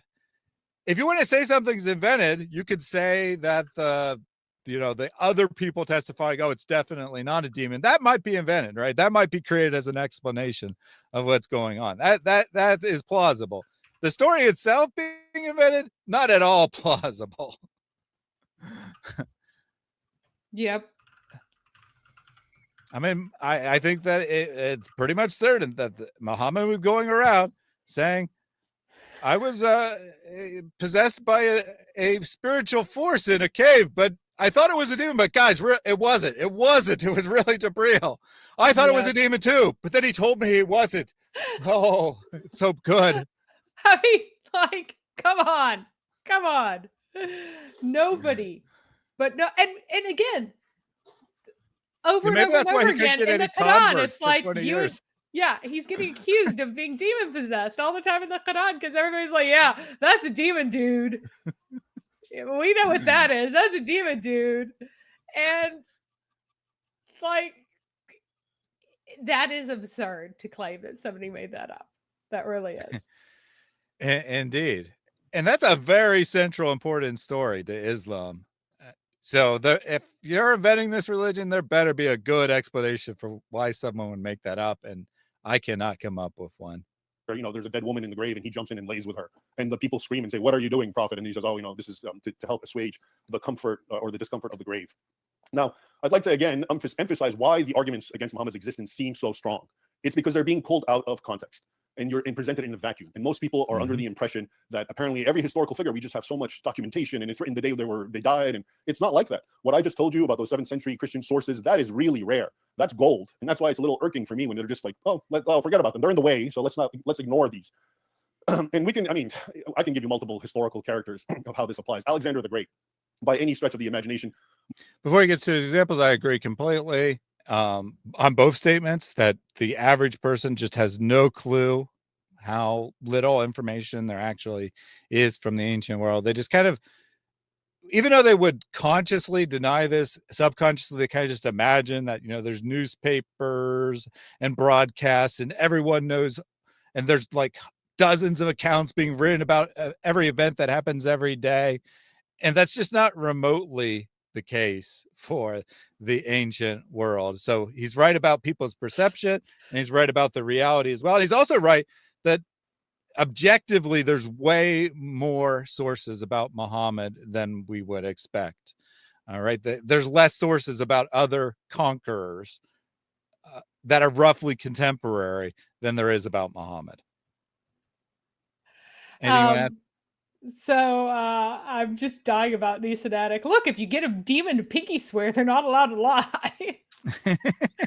And Player Faint says that he's on a tour, and part of it is to visit the famous dam or wall of Dhul Qarnayn. And yes, it is literally located. There are Persian fortifications that early Muslims are like, yeah, that's totally it. Of course, they're made of like brick. They're not made of copper, but they're like, yeah, that's. But are there people trapped behind it? I mean, they're supposed to be there until the last day. But again, this is a place that Muhammad said was a real place. So they had to identify it, and they know basically where because it's Alexander the Great. It's the Alexander the Great legend. It has to be one of the valleys associated with Alexander the Great. It has to be in a physical location. It has to be in this world. It has to be reachable for Islam to be true because Muhammad said it was. He gave this as a true story. So they just assign it to a fortification that doesn't even, well, they assign it to the wrong valley, first of all, because they're following later people who accidentally relocated the Alexander romance to the wrong place. And the other place kind of has sort of some fortifications too, but the entire story, it's fake, it's pretend, it's Mhm. made up. So All right, let's get the specific examples. much more important than Muhammad for his time. So you would expect tons of evidence or of documentary evidence for Alexander the Great, because he was the greatest conqueror at the time, who conquered a large swath of the world from Southeast Europe, Macedonia to India, and he founded, the Hellenism and all that. Big character. Well, guess what? He lived in the 330, I think he died BC, and the oldest little writing about him is maybe 300 years later, or 250 years later. And then the full biography comes in the 2nd century AD. Arian and Plutarch, or actually even later. We're talking like 500-600 years. So do we say, okay, based on that, Alexander the Great doesn't exist? How about ancient history? Do you realize? More or less correct there on Alexander the Great. He said he didn't know the exact dates off the top of his head, so don't take those as like absolute gospel there. But the most important sources of Alexander are very late. The earliest sources of Alexander we have are less important, not considered as valuable by historians. No one doubts the existence of Alexander the Great. Now, I do think I do believe there is one inscription from like a battle or something that's like more or less contemporary to the time of Alexander, but it's not going to tell you anything other than a battle happened, right?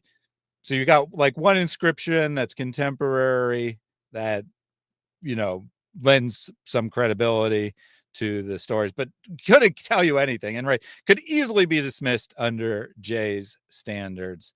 Anything you want to add about Alexander? yeah, the attestations for Muhammad are infinitely better than Muhammad by J. Smith standards. Yep. They just are. Yep. And then next one is ancient history in general. Almost everyone we know from ancient history, as in Alexander the Great, but before him, comes from one guy named Herodotus, who lived like in the 5th century BC, and who we know absolutely nothing about, and whose account is half full of the fabulous and the mythical. Okay, so I mean, if you use these standards that I'm hearing against Muhammad, the whole of history has to go. No one's safe. No one gets out alive. No one exists anymore. Okay. And that obviously there's isolated inscriptions here and there, but as far as like an actual historical narrative, yeah, it's basically Herodotus, right? If you throw out Herodotus, you got basically nothing left as far as extant sources. Now there are descriptions of other sources or other histories written in the time that don't survive to the present time, and people debate how much the quotes of them are actually from the original sources and so on and so forth. But as far as like a whole work, yep, it's Herodotus or it's nothing, basically. But let's move past that. Let's even move past Muhammad. And yeah, you can say that Herodotus was not the most accurate historian, and he wasn't. He was reporting what people were telling him then, in a context in which people hadn't been doing history. So like he had no prior histories as such to go on. He was inventing historiography. There were inscriptions, there were records, but nobody had a history, so to speak. Mm-hmm. And we have used inscriptions and other records and other things to piece together other ideas and clarify things and correct Herodotus. But we still do rely on his histories for certain things, especially things that are close in time and place to him. So that's important. And so Cargo Cruises, according to Raymond, nope. Fake a narrative. Is that what he said? No, that's not what he said at all. Mm-mm. He said by the standards of history. So I've explained this to you several times, Cargo. So this will probably sound familiar, but Raymond is a historian, as we already discussed. And he's not saying the exact same words, but he's saying the same idea, right? The standard of history is not, we take this document and then we assume it's 100% wrong until we have proof otherwise. The standard of history is we take this document, we assume it's credible until we have reason to believe it's not. If you're going to say that whatever of Herodotus that you can't independently verify from an external source, which could also be made up, by the way, under your claim here, it is not valid, then guess what? You know nothing. You might know like a few people existed, right? A few kings existed, and they were the king of a nation for some period of time. And that's all you're going to know. Yeah. And some things you can go like, oh, well, I see where he got this, but it's completely mucked up because we do have other sources. Like his history of Babylon combines some myths of Sumer together with some actual history and merges them into one narrative in a way that it like did not happen. Right. But we're So- not saying that this is a fake source. It's still an informative source as to what people in Herodotus' day thought about the history of Babylon. For instance, what did people who went to Babylon and talked to people there, what would they hear as being the history of this place? Still extremely useful. Now, individuals can lie, they can make up things, they can misremember things, they can misreport things, they can muddle things. All of those are possible. All of those are possible. I mean, think about news reporting today. Are journalists, is there a lot of fake news? Yes, there is. But the news that there is still says something about events at this time. Yeah, it's far more probable that there are errors and this is a historical event than it's made up wholesale. There's no evidence of people even attempting to make up histories of the past in this time frame. But the job of historians, at least like traditional history as it was understood from the foundation of academia up until the last 50 years, the only job of a historian was try to uncover the true historical reality behind the biased, sometimes incorrect texts that we have available to us. And they do that by analyzing the text, thinking about it, discussing it, exactly the kinds of stuff that Mary and I are doing as we are explaining why some things are highly probable to be historical events and other things are probably made up, right? Your judgment is a very important key, and that judgment is developed by doing this kind of work. It's not like a random person off the street could just come in and like automatically read a text and say, oh, that story's probably made up. But a historian develops a feel for this over a period of time. The way I'm describing it makes it sound like it's just arbitrary and subjective, but it's really not, right? You can explain your reasoning, as Mary and I regularly do, for each of your conclusions. And thus it's not just like arbitrary. I don't like that. It doesn't sound realistic to me or whatever. It actually has a foundation behind it. Let me take a super chat from Emmanuel O'Christ.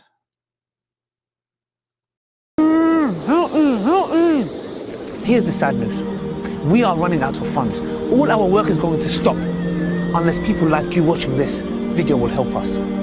Your donations can get you a share in a reward. Reap those rewards for years to come, inshallah. This is not a donation or a charity, but an investment for your hereafter. Thank you very much for your investment. Jizya for Mr. Reason Answers. Also, I wanted to say the prophet of Hubal had a mole on his back. Do you see? His mole is perfectly preserved. Muhammad of the rear nipple. There we go. Thank you very much for that donation. We'll probably have some material on Muhammad's amazing mole coming up at some point. Not a high priority right now, but a story that deserves more attention than it's historically gotten, I think. All right, back to the debate. There's characters like William Wallace, Braveheart. Well, you know what? Pivotal character, national hero, Scotland, etc. There's like a couple of really vague writings about him, maybe years after he died, but his real account comes about 200 years later. All right. Clovis the First, who's almost a contemporary of Muhammad, a little before him.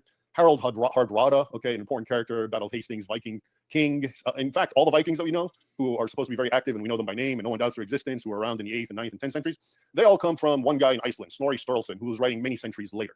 Okay, so if you want to go by this argument, the whole thing ends. Nobody can exist. So this is the trick, I would say, is that most people don't know what I'm talking about. They just assume history is so firm. But Muhammad, there's all kinds of issues. And so we have to, but that's not the case. Muhammad is actually very firm. I just read to you what Patricia Crona said. Keep in mind, she is the person who literally wrote the book, Casting Doubt on Early Islamic History. I don't think she ever went to the point to doubt him, but she really she's the one who trailblazed in many ways this field. She and Cook in her book, the book Hagarism. And here she is flat out saying, yeah, of course he exists based on the same sort of arguments that I'm trying to give. And, I mean, if you really want to go with all. Yep. Very well put. I don't have anything to add except to say that I would say that Crone recreated this idea. There was some exploration of it in like the late 1800s, early 1900s. It kind of just died out, disappeared, and then it was brought back up by Crone and Cook. Yeah. And by the way, Cook completely revised, like he abandoned all of that and became mainly looking at early Islamic manuscripts when those came out. He was like, oh man, this is completely unsupportable. And this is not equivocation fallacy. Making parallels is not an equivocation fallacy. These are legitimate parallels. These are the real parallels. These are real legitimate parallels. You can't, it's called special pleading. Yeah, exactly. The opposite is special pleading. Different that's what you're doing. Standard for Islam because it's Islam or because it's religious. If you have a different standard, then that is special pleading. He is not using the equivocation fallacy. He's not using one word and two definitions and switching out the definition. Not at all. Yeah, and like, I mean, that would be the technical version of equivocation, but he's not even doing like what I think you're trying to say is not that he's technically equivocating in that way, but that he's like comparing apples to oranges, but he's not doing that either, right? He's just telling you the normal standards of history. Many important historical figures, I would say nearly every single important historical figure has far less evidence for their existence. Now you can argue about other things, but just their mere existence than Muhammad. I mean, it's just a reality. There is a lot of evidence for the existence of a historical Muhammad, especially by the standards of the 7th century AD. All this, because I think one of the greatest arguments against the Muhammad is this idea that all the texts come much later, and so we have to ignore them. But I just gave you many examples of how that is the case. Think about Caesar. Okay, he's a well-known, attested, and we're lucky. We have his actual commentaries that he wrote when he was in Gaul. But guess what? The actual extant manuscript we have is about 800 years after him. So if we're going to also create a new rule where we go by the extant existing manuscript and not agree that, well, it's based on something older, then Caesar's also a myth, and he just came out of the blue, and it's all lies. Okay, and think how far we can take this idea. What about the Old Testament? I know Jay's a Christian, so am I. What do we do with the fact that the oldest Old Testament that we have, which I guess are fragments, the Dead Sea Scrolls, are about 1,000 years after Moses lived, and yet Moses is supposed to be the author of the first 5 books, the Pentateuch. Okay, by these same standards that I hear against Islam, doesn't that make Moses disappear, let alone everyone before him, from Adam and Eve all the way to him? So I think we need to do doing here. So what were the? You can shoot. What were the 10 Commandments written on, Thaddeus? I mean, people generally think that 5 are written on one stone tablet and 5 on another, but it's actually 10 on one stone tablet and a second copy of the same 10 on a stone tablet. So we should have two stone tablets, 10 commandments, right? Because why would you lose it? You say it's gone, but that's awfully convenient to say that it was stolen in the Ark of the Covenant. Oh, yeah. I mean, that's extremely. Game is played? Yeah. You see how this game is played? Mm-hmm. Because it's stone. It was like used as like a pendant. Anyway, but they're like, why don't we have a complete Bible in the 5th century BC or complete Old Testament in the 5th century BC? It makes no sense. Where's your religion? I mean, it's just silly, right? And Jay does push back on this, and he does correctly say that we would expect to have less evidence of Moses than Muhammad. That is a true statement. But by his own standard, we should definitely at least have those 10 commandments, right, Mary? Yep.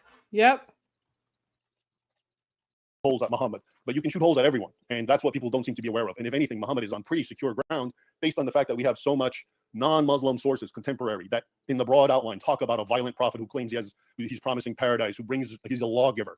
And we have multiple attestations to the Sahaba, Abu Bakr, Ali, the Sunni thing. Think about it. You have people today banging their head with swords on Ashura, the Shias, commemorating the death of Hassan and Hussein. And who are they? Well, they're the descendants of Muhammad. I mean, it's really hard and mind-boggling for me. All right. So Cargo Crew clarified why he thinks it's equivocation. There's no point comparing Buddha or whatever other sources. We're accusing Islamic history of malpractice. Hope this makes it clear. That would be special pleading. Yeah. You I have the can fallacy accuse of I can scripture. accuse Buddhism. I mean, I'm sure there have been people historically who accused Buddhism as being malpractice, created fake history. There are people who, I know you're not a Christian, but there are people who claim that Christianity is entirely fabricated, invented. All the documents are carefully faked. I mean, accusing someone of malpractice doesn't mean that suddenly greater evidence is required. That's just silly. That would be special pleading, as Mary said. Islam must have more evidence because I really, really hate Islam. Bottom line is the only reason that we're even talking about Muhammad is because the bar of existence has been raised impossibly high for him and only for him. It was also done for Jesus. And again, the reason is because nobody cares about disproving Alexander the Great. Nobody cares about disproving ancient history. They have no more relevance. Okay. But when it comes to religious figures, Jesus and Muhammad, yeah, they matter. And there's people who want to take them out. And so we play this game as if, oh, look, the evidence for them is so shaky when it's really not in context of everyone else. So if you use the same frame of reference or if you do the same critiques. Cargo crew of his true statement. You have to provide evidence. Ample evidence was provided. We've discussed that. I don't know why you're just hand waving and pretending no evidence was presented by Raymond. Obviously, he only had 20 minutes. He didn't present nearly everything you could present. By the way, you have to provide evidence. You can't just accuse Islam of malpractice. You have to provide evidence of malpractice. Right? You can't just say, hey, my theory requires no evidence whatsoever.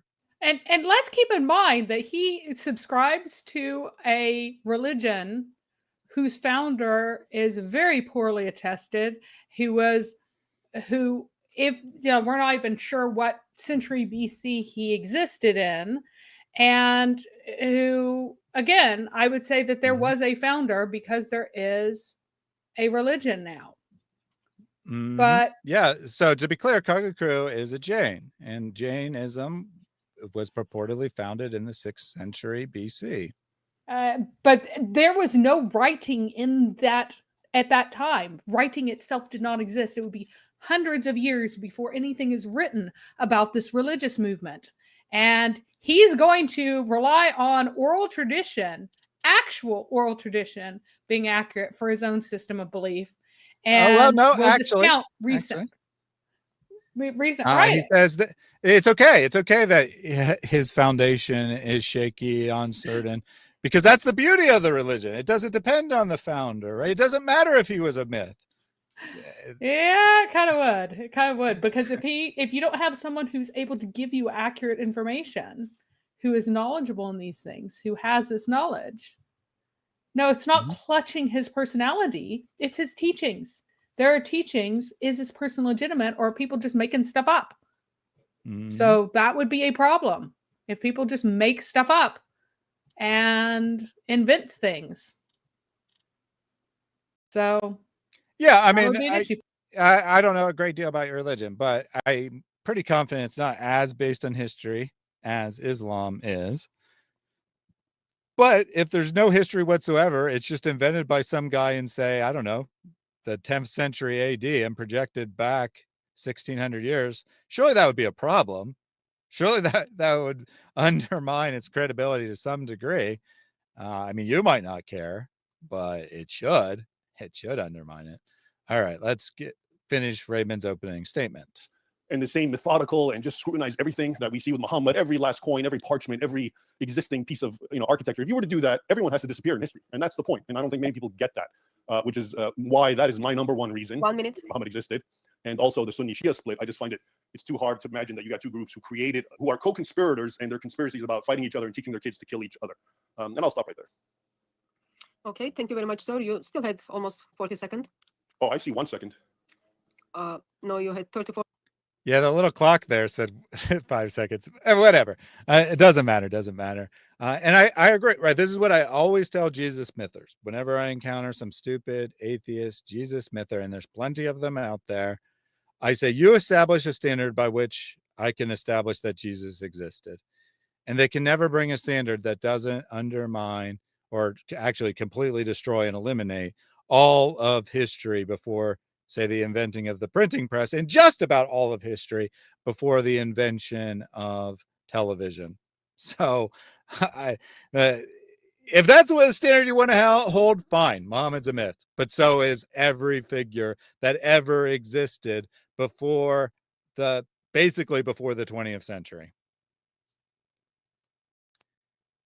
Any last thoughts on Raymond's opening, Mary? Nope. I think we have covered it kind of exhaustively. Yep. Opening statement is going to be a long review, so we'll go through Jay's as well. It won't take as long because he doesn't say a lot, to be honest. No, he doesn't. He says nothing for the first 5 minutes, so we can just and then we'll go right through. probably call it a day. We'll see what time it is, but we'll probably call it a day after that, and then review rebuttals at a later date, like we usually do. We usually review debates over multiple streams. 1 second. Oh. I just stopped. I can give you 40 seconds if you want. How about if you can save them for later, if I need them? I'll think about it. Okay. Okay. I can see because of the internet connection, the time your lips are moving and when you are quiet, it's like kind of not syncing. But hopefully, we won't have much problem on that. Okay. So thank you very much for your opening statement, Jay Smith. I'll unmute you. So whenever you are ready, your time will start. Are you ready? Okay, your time starts. So I just want to address this from Crew. Truth stays, it proves itself. Well, Islam still exists, so I guess it's the truth. It stayed around. Yeah, let me thank you for having this debate, Hatun. Thank you for being the moderator. Thank you, Raymond, for coming on board and for challenging me to this. Otherwise, I would never have done a debate on this subject. There's a reason why. This is not the subject that's ready for debate. We would... I want to stop him right there. What do you mean you would have never done a debate on this subject? It's not ready for debate. You've been complaining for years how no one will debate you on this. And he issued the challenge to Raymond. So he issued the challenge to Raymond, and he's been saying for years, no one will debate me on this. And all of a sudden he's like, oh, well, it's not ready for debate. What? You're saying that you don't want to say aloud in a debate the things that you've been saying for years on streams? Because you've been saying a lot of stuff on streams, and guess what's not going to happen? Pushback. This is not going, the same things are not going to show up here. And yes, Jai and DOC are going over the same material. They're doing a slightly different take on it. And I do recommend going over to them and looking at what they are going to emphasize. Not now, though. But not now. Now, after we're finished, after we wrap up, stay here, stay with us. But yeah, afterwards, because they're going to have a different emphasis. Yeah, they'll bring different points. I mean, if you already watched the debate and you're watching this review, then you obviously care about our thoughts on it.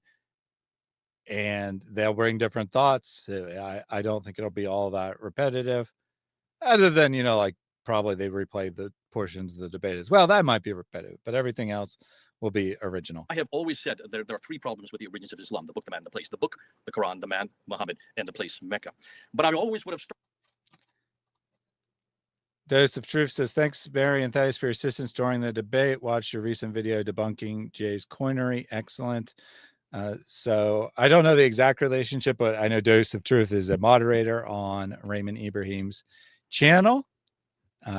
Thank you. Thank you for your kind words about the coin video. Definitely encourage people to check that out.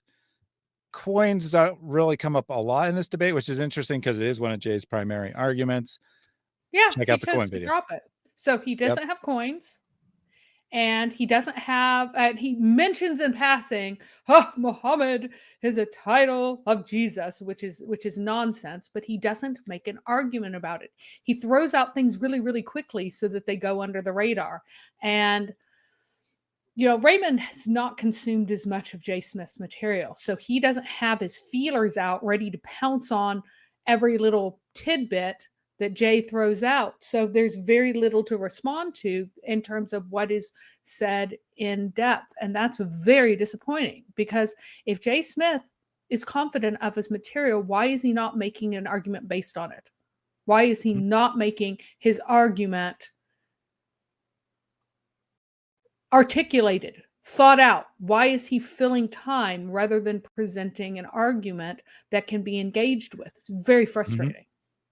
Yeah, so we haven't seen it yet, but he's going to spend between 4 and 5 minutes just saying random things that aren't making an argument at all. I want to see Harb versus Smith. I do too. hopefully we'll see So that. do I. Bruce, I am incredibly willing to debate.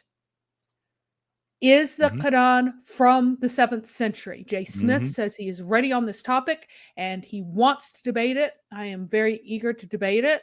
Might be a good idea to debate a Christian on this before he debates a Muslim on this. The Muslim might be incompetent. A number of Oh, I mean, debaters there's a good are, chance of that. But but might be a good idea to debate a Christian first. yeah, I would agree. I would agree. And as for Mecca, I will debate did Mecca exist in the 7th century? If he will Mhm. debate, did the Quran exist in the 7th century first? I will commit to both of them. And then Bruce said, why Jay is being targeted all the time. Well, this is a debate review. Raymond Ibrahim is on this too. Atun is the moderator. Why are you assuming that we're targeting Jay? But to answer your question, why are we addressing Jay primarily? Because he's the primary person making these arguments. That's why he is the primary focus. He is unquestionably the leader on this particular topic, the most important voice, the most popular voice. So he gets most of the attention. Just like I don't think Muhammad Hijab is like some genius who makes great arguments or something, but he gets a lot of our attention about Islamic polemics because he's the most popular figure. He's most important. Other people might be saying the same thing, but he gets most of the attention because he's the most popular. Other people might be saying the same thing as Jay, but he gets the most attention because he's the most popular. And he spreads it around the most. Yep. So he's the one from whom people hear these arguments. So we are interfacing with the one who is putting out these arguments in front of the most people. And it's problematic now because the arguments are not good. So thank you, Joyce of Truce. I work with Ray, helping with videos, etc. I've seen a lot of yours and Mary's streams. Great stuff. Thank you. Thank you. And I'm definitely, we're definitely hoping to work with Raymond more going forward. Started with Mecca first. You always start with Mecca because no one's going to kill you if you start talking about Mecca. Then I would have gone to the Quran. In fact, I'm going to be doing a debate in January with a Muslim scholar on the Quran. It'll probably be my 6th or 7th debate with Muslim scholars on the Quran. I'm more than willing to debate the Quran. But Muhammad, you do not touch Muhammad. You do not touch Muhammad. We have seen what happens when you touch. All right. So first of all, he says this stuff, but we shouldn't do this debate. We should do Mecca and the Quran because no one's ever done those. Then he says, I've done 6 or 7 debates on the Quran. It's just rambling. I don't know. I do find it very interesting, right? That he really, really wants to debate Mecca all of a sudden. Although like 2 weeks ago, he was saying he really, really wanted to debate the Quran. And that's neither here nor there because for, I don't know, a decade or so, he was like, the man in the book, the man in the book, the man in the book. Islam is the man in the book, the man in the book. Undermine either of these, Islam disappears. And he's correct. Islam is the man in the book. But at some point, he realized that 2001. Yep. That or excuse me, not 2001, 2021. I know what decade it is. Sorry. At some point, he realized that he's not getting any pushback against the idea that Mecca didn't exist. And suddenly, it's the man, the book, and the place. But the place apparently is the most important, even though if Muhammad, hypothetically speaking, if Muhammad was from Petra or Jerusalem or whatever other theory they want to throw out, it wouldn't change the fundamental claims of Islam. It would help Islam. It would help Islam. This is what it frustrates me so much about his Mecca, Mecca, Mecca. If Islam is from a place where Abraham feasibly might have been, it would be better for Islam. So you are giving them a life preserver.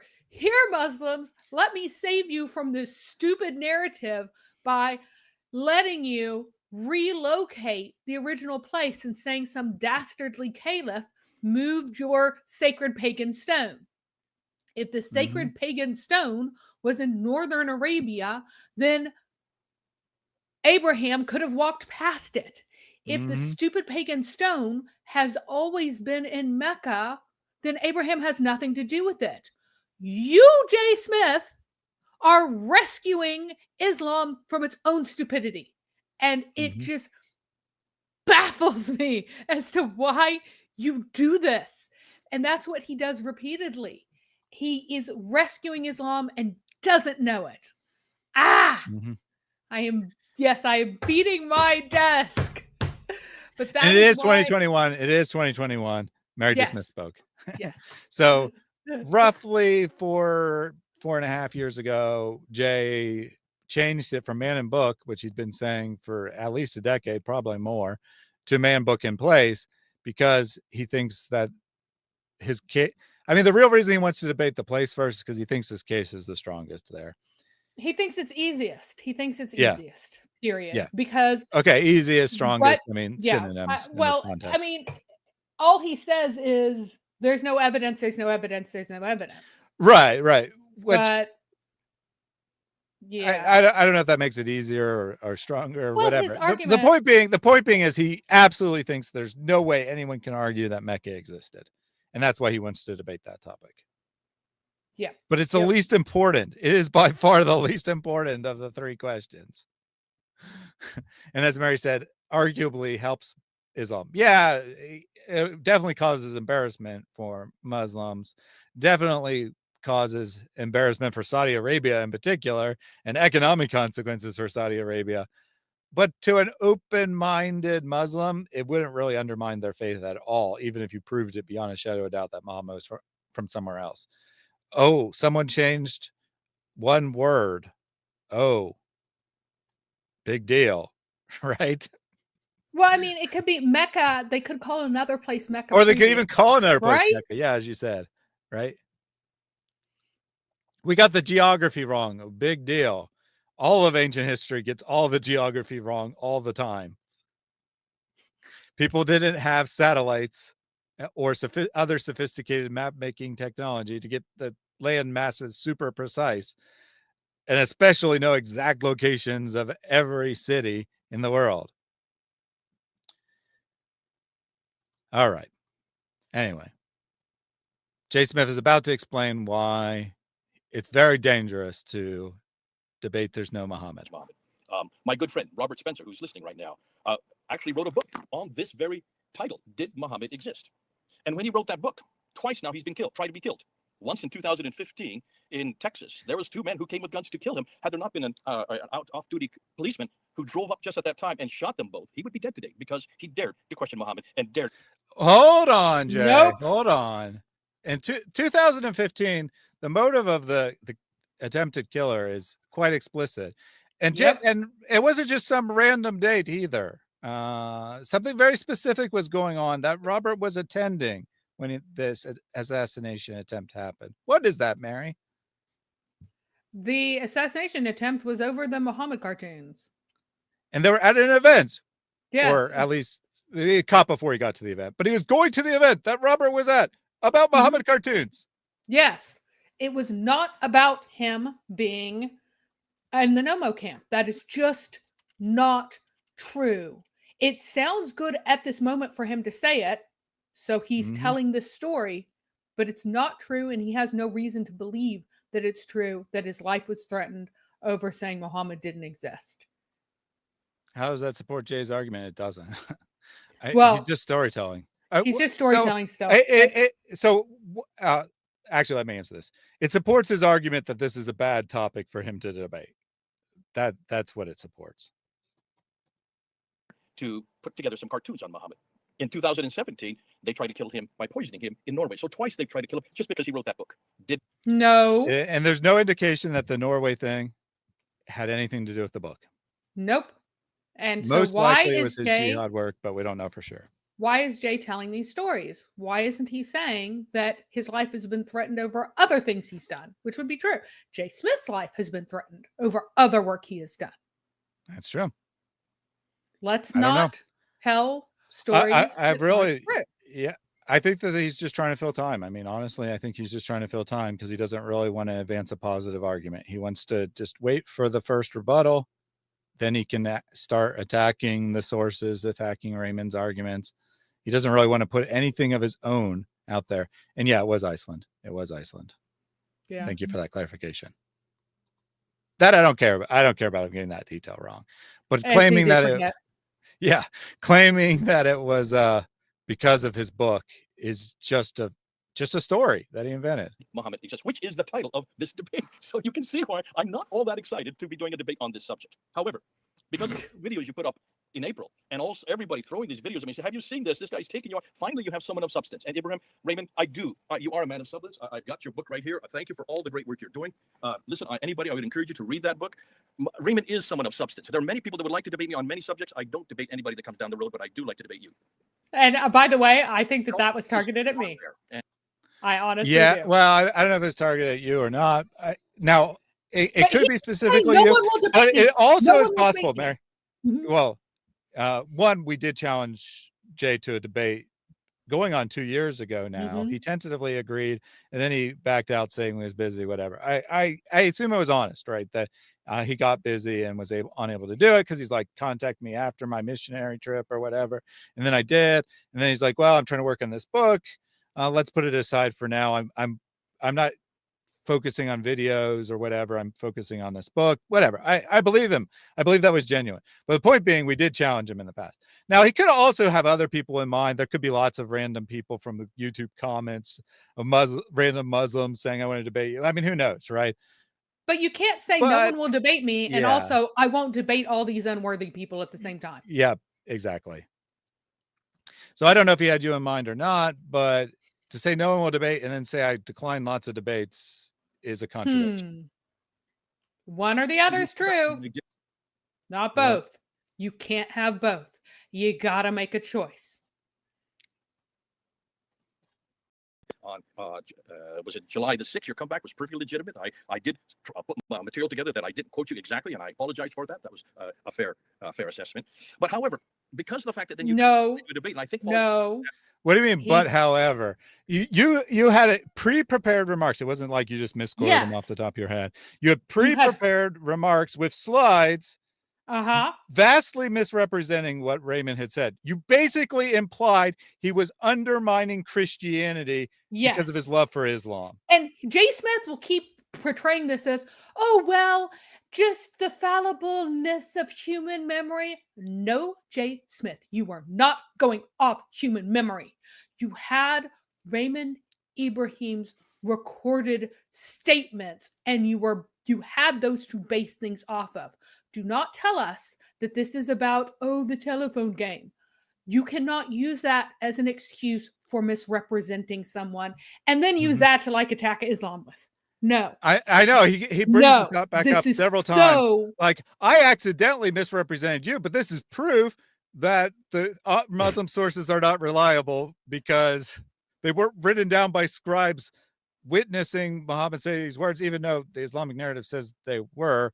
And people suppose, somewhat credibly, based on rabbinic practice and whatnot, that people are writing down Jesus's words.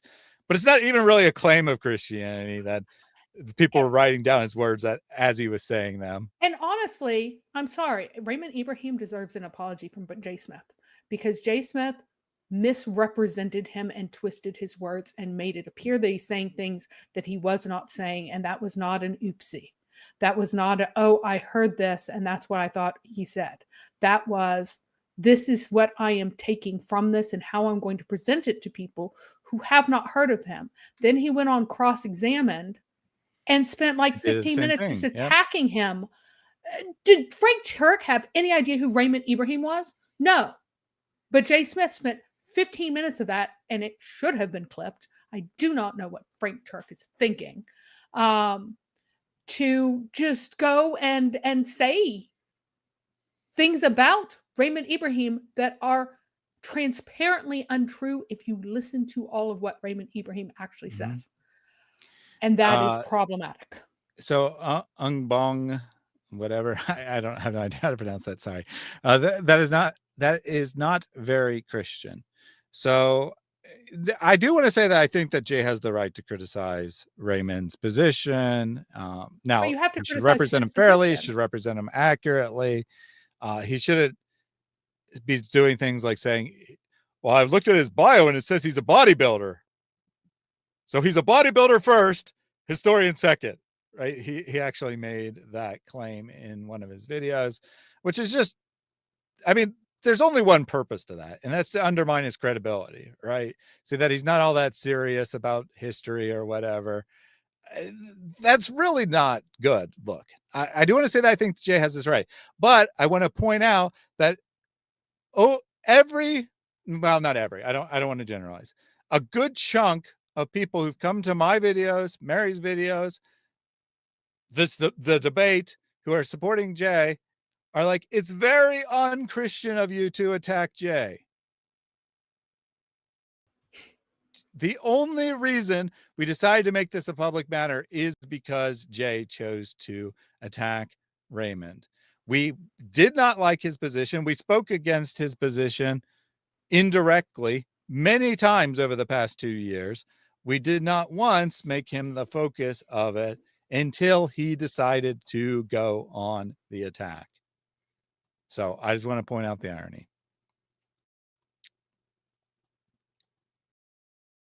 Bodybuilder, very strange comment to make. Yeah. I don't see any other possible motive for saying bodybuilder first, historian second. Because actually, he was a said, like, Egyptian bodybuilder in first, college. bodybuilder second, historian third is actually what he said. Yeah. He was a bodybuilder in college, for heaven's sake. I have a question. Am I a power lifter first because I was a power lifter in high school? I guess. Like, what kind of insult is that? Oh, he's a bodybuilder first because he still works out? Come on. Yeah, I mean, it was. Just look at the list. I don't see any possible reason to say that other than to try to undermine him, create a story specifically that undermines his credibility before you actually address his arguments, because that's like the first thing he says. Well, he's like, I didn't know who this guy was, so I looked him up, and it turns out he's a bodybuilder. Yeah, he's an Egyptian bodybuilder and historian, in that order: Egyptian first, bodybuilder second, historian third. And that is wildly misrepresenting. Yeah. Video while you were recording it, Hutton got on the phone and said, Jay, we'll do a debate with you. That's why we're having this today. So in some ways, Jack Ray says Jay's thumbnail for debate indicates prior intent going in on that debate. I made a comment to Mary that his thumbnail is hilarious in a way, intentionally hilarious, but also unintentionally hilarious because he like gives himself bigger muscles than Raymond, and which is like kind of mocking him again, right, for being a bodybuilder. According to Jay. I think it was in very poor taste. Like I said, I do kind of find it funny, but I also think it was in really poor taste, his thumbnail. Coming into the whole idea of origins of Islam coming in backwards. I really wish you and I had a debate on Mecca first, because you seem to dismiss Mecca, and you casually do so without looking at the evidence that we have against Mecca. You got to debate Mecca. You got to debate Mecca. Why? Because I could win that one, or at least I think I can win that one. Yep. Raymond isn't interested in Mecca because he doesn't consider it an important issue. I mean, It really isn't. It isn't. But I will debate him. I will debate Jay Smith on Mecca. If he debates me first on, is the Quran from the 7th century? Yeah, Mary, you were a mother first and a YouTube personality second. Clearly, being a mother, you're just a mother. And I'm not telling people. You're just a woman who lives at the. I'm very private about a lot of the stuff that I do. Yep. Even from Thaddeus. Like Thaddeus didn't know a lot. That's true. That is absolutely true. Mary is very careful not to give me personal information by and large. She's extremely private individual. I'll just use myself, right? So according to Jay, right, I can't be a serious YouTuber because I was a business owner first, and then I was an actuary, and then I was a data analyst, and then I created a YouTube channel. So obviously this is not very important to me. I did all these things. Oh, and I was also a husband and a father before any of those things. And before that, I was a student. And before that, I was a child. And before that, I was a baby. Oh, he's just a baby then, right? I mean, this is just so silly. So silly. Mary, mother of the chat. Indeed. Problem is this, Raymond, you're going to find lots of references in the 7th century, as you said. And listen, we did a video just a week ago, about a week and a half ago.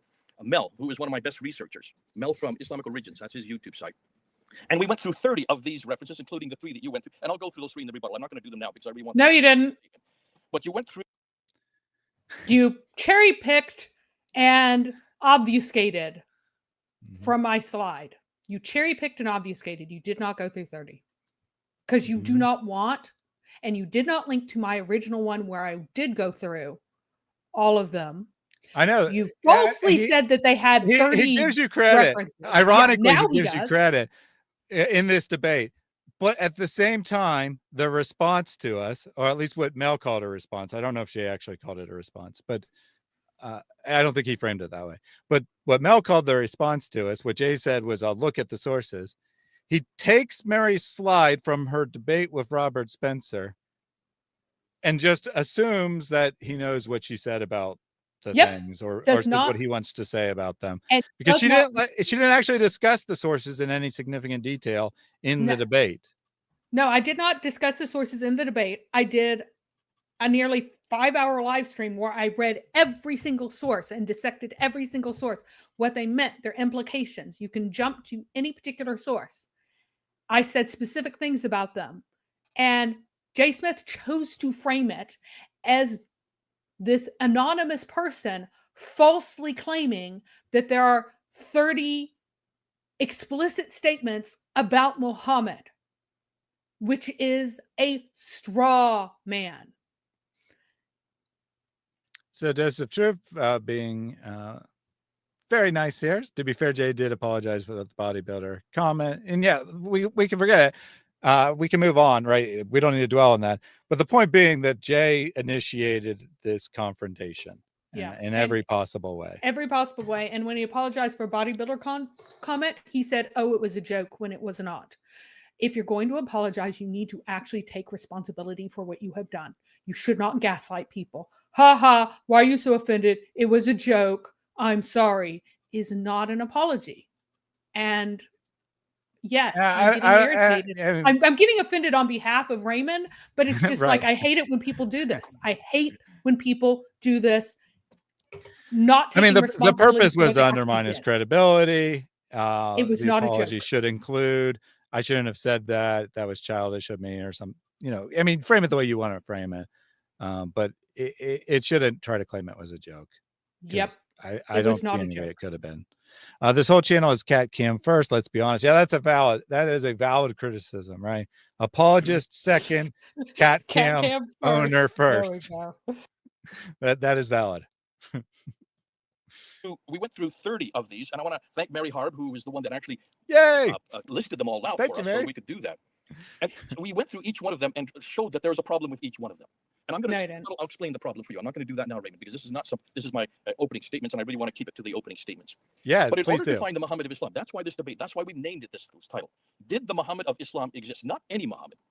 Not anybody named Muhammad or somebody named Muhammad or anybody in the 7th century. Did the Muhammad of Islam, who was born in Mecca in 570, who lived in Mecca for 52 years, who then moved to Medina between from 622 to 632 for the last 10 years of his life, and during that period from 610 to 632 received a book called the Quran, and it's not just bits and pieces, it has to be all 114 surahs. All of these, this man who lived in that place receiving that book all before 632, did that Muhammad exist? That's the Muhammad I'm looking for, and that's the... So that was actually very interesting, right? So he defines Muhammad in such an incredibly narrow way. And he picked those details for a reason, not because they're the most important theological details, but because they're the things that he's most certain you can't prove, that he was born in such and such a year, 570, that he lived there for 52 years and then emigrated in exactly 622. Okay. Is that really the most important details about Islam? And then he says, and he received the Quran, but it has to be all 114 surahs, verse for verse, letter for letter, or it doesn't count. Really? I mean, you're just setting up a standard so that you can say you won. That's not a serious standard. I'm sorry. No, it's not. It is not a serious standard. He is cherry picking specific things. Because again, he wants a straw man. He will not use he is not using an honest depiction of historical Muhammad. Ubay and Ibn Masud disagreed on whether or not certain prayers should be in the Quran. So Muhammad didn't exist, guys. Muhammad didn't exist. That's what he's doing. And that if you have the goods, you don't need to make straw men. But why is he setting up these straw men? Why is he setting up these silly standards? Because by framing it in this way, suddenly Muhammad doesn't exist, because there are a total of 5 short prayers that do not begin with say, and everybody agreed that they were Allah's words, but they disagreed about whether or not they're Quran. Now that is a problem for Islam. It's not a problem for historical Muhammad, and pretending it is disingenuous.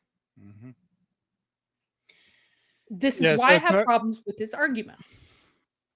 Player Fane points out that at the end, Jay said that he was interested in more debates, or at least open to more debates, and I agree. I hope those happen. Cargo Crew said, absolutely valid point, referring to Jay. No, this is not a valid point. This is a straw man argument, right? They did or actually, this is more like a kind of like a slippery slope type argument. Yeah. That if not every detail is correct, Muhammad doesn't exist, right? You just go all the way down the slope right away to the bottom. If some detail we can't confirm, not even that it's wrong, right? Just we can't confirm it.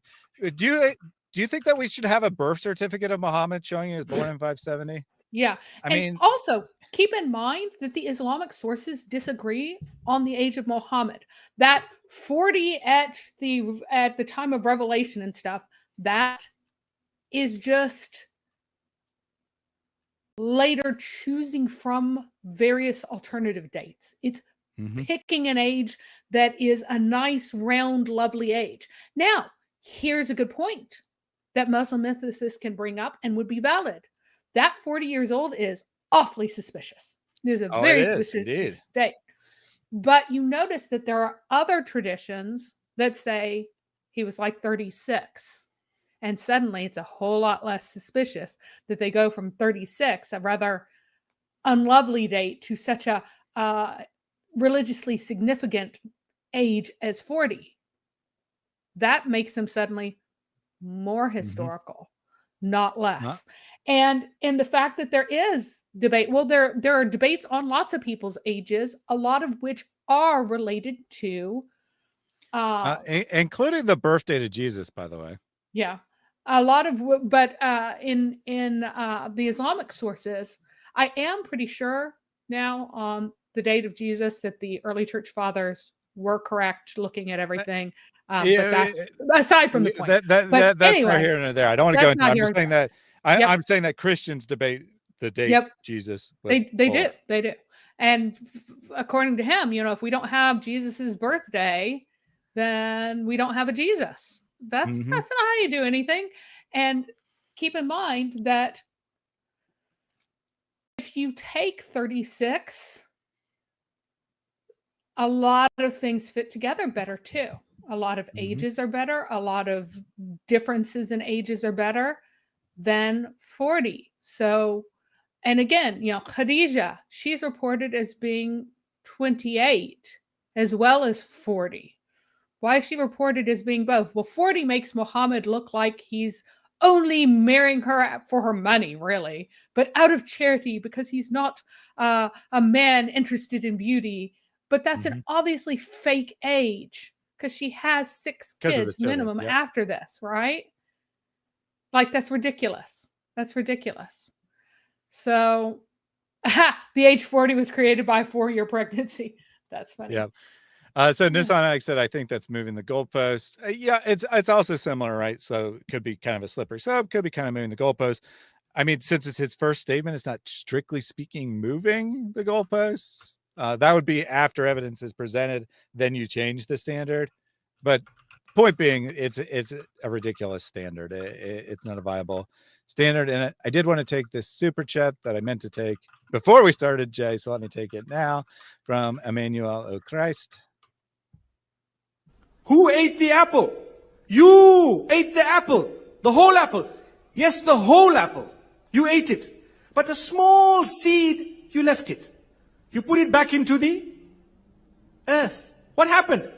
Allah, through His power, caused that to grow and to give you how many apples? Thousands. Thousands of apples. Channel favorite there. Emmanuel says, my sleep paralysis demon encounter is quite similar to Muhammad's demon encounter who told him to read the Necronomicon in the cave. First video on my channel, not trying to plug, only if interested. I will check that out. You might not be trying to plug it, but I encourage others to check that out as well. Apparently, Emmanuel has started a new channel on Islam and or Christianity. I would encourage you to check out the brother's channel, and I'll get a link for that here in a second and put it in the chat so you don't have to manually find it yourself. Thank you for the donation, and I look forward to checking that out. Obviously not while I'm live. The Muhammad I'm confronting. No other Muhammads. And in the rebuttal, I'll show you some of the real problems that you are having with, because you really haven't looked at the original text of most of those references that you're using. And we've gone through all 30, and you've got to go back to the original text. But that's for the rebuttal. I'll come back to that later. Now, here's your problem, Raymond. You're going to have to prove to me that that Muhammad existed. And also, I know there are a lot of Muslims who are watching this debate right now. And you're going to have to prove to them, you're going to have to defend for them that Muhammad. They're not going to accept somebody who was came with a sword, who was happened to be way up in the north, who did all these terrible ravaging things all across Jordan and Syria and Iraq. They're not going to accept that Muhammad, because that's not the Muhammad of Islam. You've got to defend their Muhammad. That's your job. And you have the much harder task, Raymond, because that's the Muhammad we're asking. That's what everybody wants to know. Did that Muhammad exist? Not just somebody who may, even someone who was called Muhammad, because that's really what it is in Arabic in the 7th century. But did that Muhammad who fulfilled those 4 criteria, lived in Mecca, received the Quran, and also all 114 surahs, and was named Muhammad, and did all of this before 632 AD? Now, when you look at all these references that you have come up with, yes, there's myriads of them. But the problem is what you're doing, and this is what I see everybody doing. This is what Robert Hoyland did with this book here. This is a great book. This is probably the classic one, Seeing Islam as Others Saw It. And what you have done, and what many people are doing, is that you're taking a view of Muhammad and imposing it on the text. Many of the texts that Robert Hoyland refers to, that all of the people that you're going to come up with, the 30+ people that you're going to come up with. And 30+ people. Notice how he is falsely framing this as if they're all about Muhammad. Again, he strawmanned me. And he's I mean, he's kind of gaslighting. I don't know if I'd call it quite gaslighting, but he said, you're going to bring 30 sources. It kind of is gaslighting. Saying you're going to bring 30 sources when Raymond actually brought 4, if I recall correctly. You should address the 4 he brought, not the 26 that you imagine he could have brought. And here's the thing. You're opposing Muhammad on it. No, what we do is we read them all together in concert, and we find out whether or not that anyone has any idea that there are multiple warlords called Muhammad running around, which not a single source has this idea. You, J. Smith, are imposing the idea that these are multiple people onto a source that has no conception of any such thing. They are saying that the identity of the people who are coming here, their identity is connected to regarding their leader as Muhammad. And the sources that list actual combatants, guess what they never list? They never list Muhammad as a combatant. Some of them list out the various generals, right? And guess who's never listed as an active general? Muhammad's never listed because he's dead. He is their leader, and they view him as their founder and leader, even though he's dead, because he's their prophet. That is why they refer to him, because they are the people of Muhammad. They are Mohammedans, was one of the first names for them given in the Islamic sources by outsiders. The people who follow Muhammad. Mm-hmm. So, no. Whenever you say this name, especially if it's slightly written differently, refers to different people, that's you reading something absurd into the text that no credible historian ever would. if you don't have any evidence that anyone thinks that these are multiple people, you don't just make up multiple people. There could, keyword there, be a lot of mad people who claim to be a prophet and could be jobless and an animal. I guess that's supposed to be a description of Muhammad's behavior. It's a whole cottage industry at the time. Oh, really? Except Where's it your isn't. evidence that there's a whole cottage industry at the time? Yeah, there was that. It does seem like Abu Hanifa, the various From Islamic sources, right? Yeah, in the That Islamic cargo would sources, throw out. the Banu Hanifa is one specific tribe that seems to, each of their individual groups seems to have had like their clans that are wandering around, because tribes don't all travel together. They're usually several thousand people. So the clans travel together, and each individual community had its own like personal prophet or one out of every several, but they were not warlords. Muhammad went and attacked them. They were wandering around leading their own people, and people were coming to their pet prophet for guidance, but they were not warlords. Muhammad attacked them and killed them for daring to regard other people as prophets. You could say that a Muhammad grew out of this milieu where people were popping up saying they were prophets and turned into a warlord, but you have no evidence of any other prophets bearing swords except for the one. That's it. The one dude. I mean, other people fought back when he murdered them all or tried to, but that doesn't make them warlords. Right. So, I mean, again, you can make whatever assumption you want, but the question is, can you make an assumption? Can you come up with an explanation? The question is, what is the most plausible explanation of all the data as a whole? And it's not plausible that 20 different sources or whatever, 10, 15 that actually mention the name Muhammad are talking about 15 different people. That's not a plausible explanation for the data. And Phil points out, isn't George Washington still the commander-in-chief or something of the U.S. forces? No, it's always the current president who's the commander-in-chief. But that reminded me, Jay Smith did an entire video comparing Muhammad to George Washington, and I finally figured out why. On Reddit, there was someone who pointed out that Muhammad's that Jay Smith's pseudo Muhammad's, his answers to Muhammad, have no more in common with Muhammad than George Washington does. That means they're the leader of a local group of people, period. And that's it. And so he went, Muhammad's historicity and George Washington's historicity, and did an entire video on that, completely missing the point. No, the point is every group of people is going to have a political leader.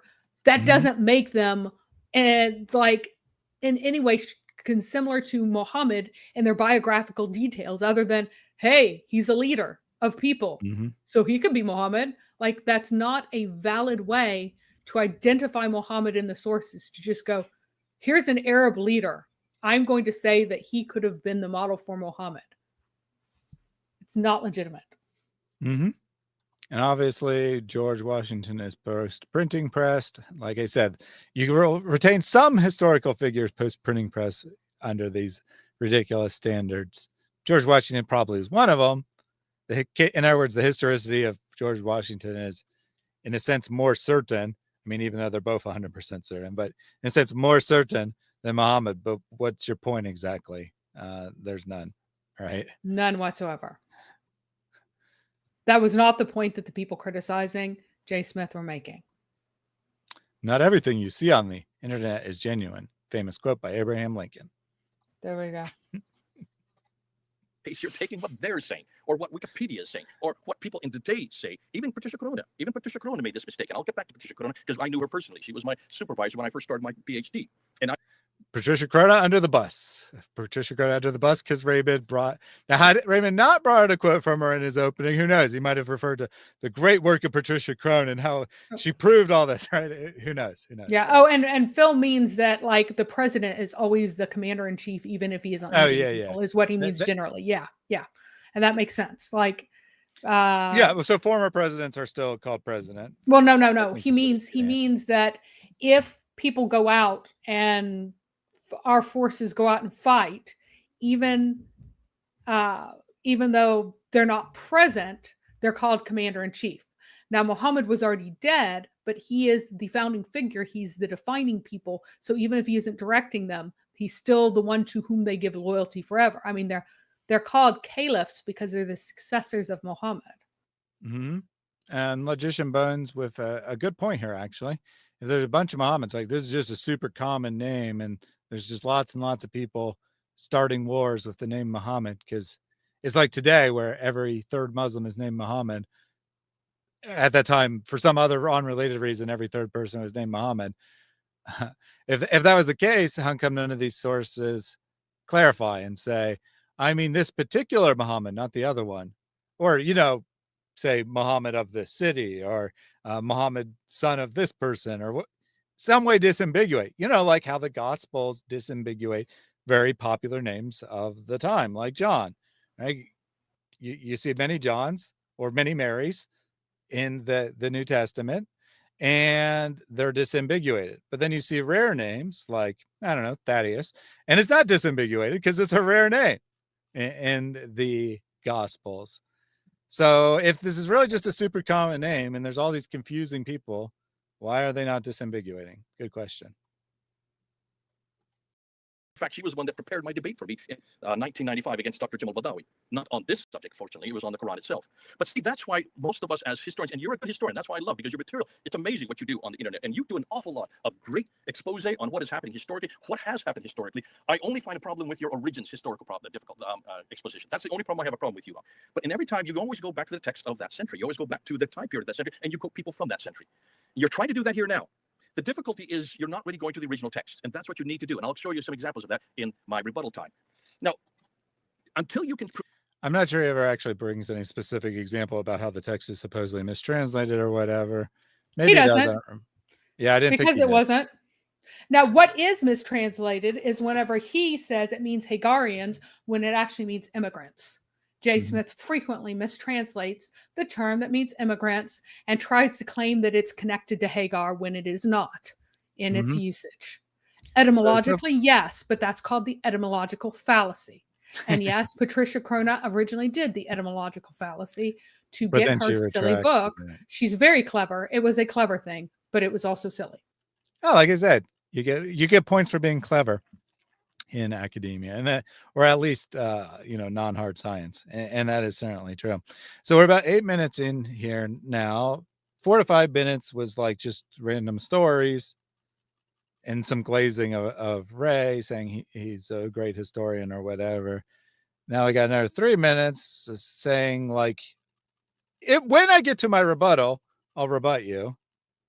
Okay, when are you going to bring your case, Jay? Prove to me. And until you can prove to the Muslims who are watching you that you can come up... I guess the 30 seconds of defining what Muhammad was probably his case. With that Muhammad. The Muhammad who received the Quran, lived for at least 52 years in this place called Mecca. And Mecca really is what it's really coming down to. It always starts with Mecca. And the reason why Mecca is so important is because if you find a Muhammad anywhere else but not Mecca, it's not the Muhammad of Islam. If you find that even BS. If it doesn't come... BS. Because again, you can have a Mecca that is Petra, and they just called it Mecca, and it would still be Muhammad. Well, I mean, plus, what is the standard, right? So now we can only use Macedonian sources for Alexander the Great.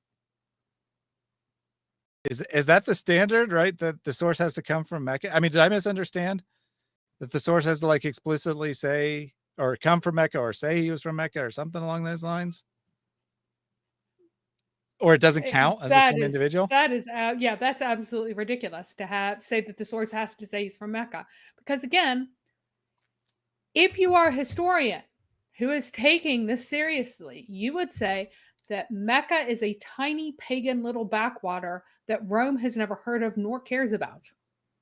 But Medina is a city that's actually known to people, and it's where Muhammad took over, and where, as far as Romans would be concerned, he would be based out of. Cargo crew, So, we've talked about the evidence so many times. Yes, I'm a yes mo, to use Raymond's term. I believe that the historical Muhammad existed. We have talked about evidence so many times. I can't take this kind of thing seriously, right? You can debate how good the evidence is, but to say there's no evidence is just, I can't just take that seriously. You know, we presented tons of the evidence. At times you say that's bad, that evidence is weak, or that evidence doesn't say what you claim it says, or other times you just ignore it and tell us that, no, I don't mean that. It's got to be it's got to be a monument inscription, or it doesn't count, or whatever other standard you have that particular day. You can't say it's not evidence. The definition of evidence is a piece of data that fits in with a proposition. We have explained how pieces of data fit in with our proposition that Muhammad existed. So you can't say there is no evidence. I will even say there is, technically speaking, evidence that Muhammad didn't exist. Like, I don't recall Jay. Well, he hasn't brought anything yet in this debate. I don't recall any specific things he brings up in the debate, but I would say something like the hadiths that Robert quotes are, technically speaking, evidence of a late developed legendary Muhammad. The problem is that evidence is much, much weaker than the evidence on the other side of the equation. See, I can admit the other side has evidence. It's just very, very weak. Because, for example, some of the things that Robert quotes that sound really good, sound really convincing, are literally 15th century texts. yes. When he's telling us we can't trust the 9th century texts, that's a problem. All right, let's continue. Mecca or Medina, it's not the Torah of Islam. You've got to start with Mecca. And I don't think you have really looked strong at Mecca. When you look at Mecca, you're going to have to say that this place just has... And right there. Why are you attacking him? Why are you saying you haven't looked at it? You have not examined it. You are ignorant. How would you know? It's not the subject of the debate. No. Right. He's in a debate on this, saying that you are ignorant, that you don't know, you haven't looked at this. I'm the expert. I have looked at this. You are ignorant. You don't know what you're talking about. That is not a way to debate. I would not say that to a Muslim strategically, it's not a bad debate tactic. It's dirty, though. It is dirty, and it's especially dirty since it's not the topic. Yeah, it's not the topic. It's not the topic. He asked for a debate on something. Now I'm going to talk about something else and then tell everyone that you are ignorant and don't know what you're talking about when it comes to this subject. Ha, I win on something we're not even debating about. And he does this with this kind of, this casual kind of thing. So people are not always twigging on to what's going. That's not cool. That is not a way to treat people, especially other Christians. A historian telling him he's ignorant and hasn't looked into it in a debate.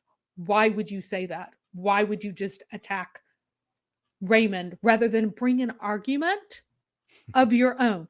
Give your no water argument. Right. Give it. I mean, he has positive arguments. He advances them all the time in lectures and teaches other Christians to give these arguments. Why is he not bringing those in his opening statement? I don't know. Logician Bones says this is like the Jesus mythist rejection of Nazareth as a real place at the time. It would be, to complete the analogy, it'd be like having a debate, Jesus exists, and then you spending a significant portion of your open statement talking about how there's no evidence for Nazareth. It's not relevant to the question you're actually debating. And just in case people don't know, this is an atheist claim that Nazareth didn't exist, therefore the Gospels are nonsense. Why? Because Nazareth is not on any map. It's not on a 1st century map. It's not on a 2nd century map. It's not on a 3rd century map, to use Jay's language. Why? Because it's a tiny, insignificant village, as the Gospels themselves tell you. Mecca was a tiny, insignificant village. There's not a huge amount of evidence for it. And what's funny is that there was an earthquake or something happened to, or a remodel or something. And so like they did some digging. I mean, it's, you won't do the digging. Well, yeah, because there's a church over it. Something happened and they were able to do some digging temporarily in a place. And guess what they found? Oh, look, a first century village. Because it would be stupid for a first century document to cite a non-existent town for some insane reason. Like that makes no sense. That's a stupid argument to say that they are citing a place that doesn't exist when they could easily cite a place that does exist. But people claimed it anyway because again, the mythers generally are a joke no matter what myth or group it is. They make bad arguments. So Nasani says, my concern is with Jay is that he's presenting his argument to friendly Christian audiences in churches. The rhetorical techniques seem like they're optimized to protect his echo chamber. I don't know if that's intentional. I would not attribute malice to Jay, but that is the effect of his rhetorical tactics, is to minimize the chance of friendly opposition. That is a fact. 741. 741, that's the first time we even see it referred to in any document. The Apocalypse of Pseudo-Methodius Arabica, which is, ironically, is the one that was reintroduced by Patricia Corona in Meccan Trade and the Rise of Islam in 1987. And that reference that she found in the Pseudo-Methodius is actually places that Mecca way up in southern Turkey. It's even in the wrong place. We don't see it on any map until the 9th century. I'm sorry, the 10th century, until 900s. There is no reference to it by anybody but prior to the 7th century. And Patricia Corona has been really helpful with me on this because we have worked together on this, and she was the one that helped me with this very, very early on, back in the last century. It makes me look old. I am. Look at me. I'm gray-haired. This is my birthday today. 72 years old today. So because of Patricia Corona, because of what she did, and because of her really underlying work on the problem with Mecca, everything else comes out of whack. But more than that. Wait, if everything else comes out of that, why did you only add Mecca recently? Indeed. That's a good question. So question. now you're reframing your own journey as everything comes out of Mecca, when before you were saying Book of the Man, oh, let's add the place too because it's easy. Now, yeah, guess what? The first surviving physical document that mentions Mecca is from 641. Or excuse me, 741. Who cares? Who cares? Because by that point, it's irrelevant. Yeah, and it's referring to a previous war that was fought by between Al-Zubair and Al-Hajjaj under Abdul Malik to gain control of the lands that Al-Zubair had taken charge of, including Mecca and Medina. That's what it's in reference to. And yeah, it places it in the wrong place. Do you know why it's put there? Because the Christian chronicler associated it with being near Abraham. That was a place that Abraham had to go to. So he stuck it in an area where he thought Abraham might have gone to because he knew it wasn't center in the Holy Land. So he put it adjacent to the Holy Land. And that was his supposition. That was his just conclusion. And this Christian chronicler, keep in mind that Christians are banned from Mecca, was in Iberia. He was in Spain. You cannot declare that a Christian dude in Spain knows clearly where Mecca is, given geographical knowledge of everyone at that time. Jay's never going to publish a peer-reviewed white paper. Ever. I mean, this is actually a valid point, right? So I think this is public information, so I'm comfortable saying it, even though I know it from personal conversation with Jay. But I'm almost certain he said this many times publicly. So as of 3-4 years ago, his focus was trying to finalize his position so that he could get it published, so that it could be reviewed. Right? He said at the time that his goal was to finalize his position, because their position was evolving and changing over time, right? Which is fine, right? That's fine if you're doing inquiry and you're trying to come to the conclusion. We said, I want to finalize my conclusion so that it can be published, so that it can be reviewed, so it can be subject to criticism. And sadly, that hasn't happened. I mean, I think that is a great goal. I think he absolutely should have done that. It hasn't happened. I suspect it probably won't happen, like Mary said. As Jay himself said, he's 72 years old. If he hasn't and he's been doing this since 1995, again, his words. So he's been doing this for 30 years and he hasn't published anything. I suspect he's probably not going to. Tradition surrounding how Islam began. In other words, the story behind how Islam began. And to understand the story, you need to go to the sources for the story. So everything you're going to talk about this Muhammad, everything you're going to refer to him, everything you know about this Muhammad, and I would say that's the case for there's over 1,000 people who are watching us right now on our 2 channels. I just checked before I came on. For all of you who are watching right now, that Muhammad that you're talking about comes from a certain source or a number of sources, and they're from 4 different genres. One is known as the Sirah, which is the biography of Muhammad, so that's pretty important because that says what he does. The other would come from the Hadith, which would be the sayings of Muhammad, and that's pretty prolific because much of the Hadith do refer to an awful lot about what Muhammad did, walk, talk, eat, drink, sleep. And then for Muslims who are watching, to know how you're to walk, talk, eat, drink, and sleep, you need to follow the Prophet's example. And then you have 2 other genres. One is called tafsir, which would be the commentaries that help unpack the Quran because it's so opaque. There's so much it just doesn't make sense. You need the tafsir, the commentaries. And then the last would be the tahrif, which would be the histories. Now, almost all of what we know about this man and that place and everything that happened on the origins of Islam come from those 4 sources. But those 4 sources, and you have claimed this, Raymond, a number of times, and you've been correct for it. Well, hold on a second. That's not 4 sources. That's 4 types of sources. Yep, 4 genres. And keep in mind that the early material was not divided by genre. Al-Zuhri's work was not divided by genre. That's one of the reasons it didn't survive, is because it was teaching material, but it wasn't divided by genre. Mm-hmm. So, and there are other genres too that like there are books of law too. That's a 5th category. And they do cite things that other groups don't rely on. But it is like saying that these are the 4 sources. These had to develop the genres. These are created genres of Islam. And genre is a big problem for Jay Smith. Mm-hmm. And he doesn't know it. He doesn't understand that he has a huge genre problem. What genre is the Quran? How does it fit into the context of Christian or Jewish writings of any type up to that point? What genre is it, Thaddeus?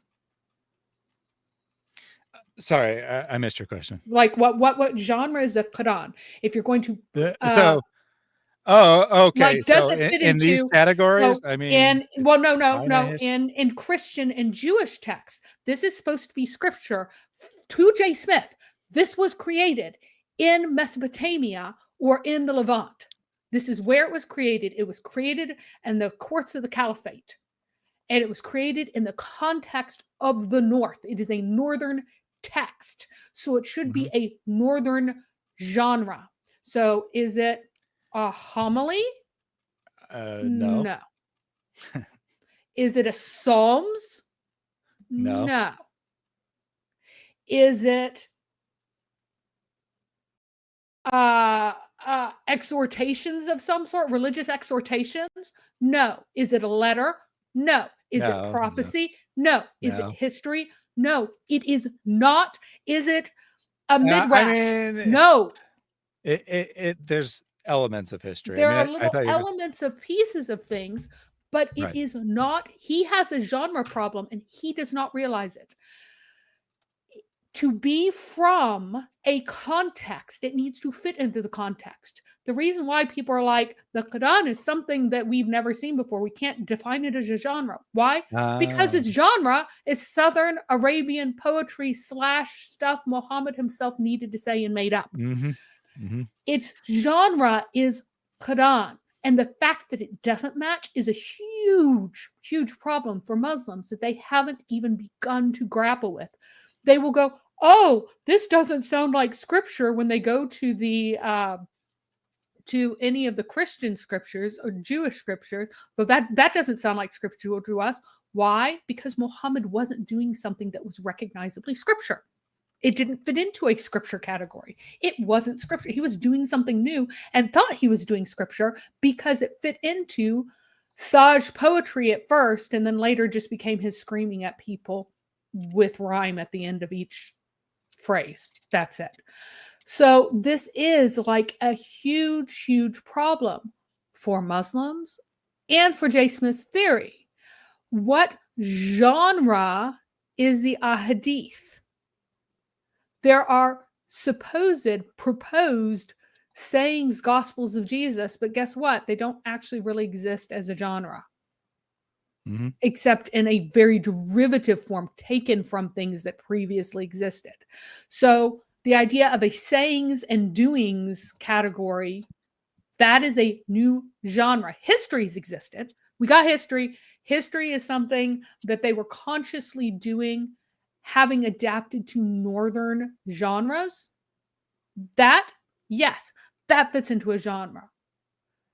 Sirah also fits into a genre.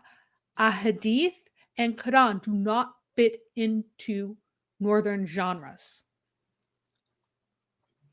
As I based on this comment, I haven't actually checked, but based on this comment, I think I correctly predicted that we would probably go longer than Jai and Daughter of Christ.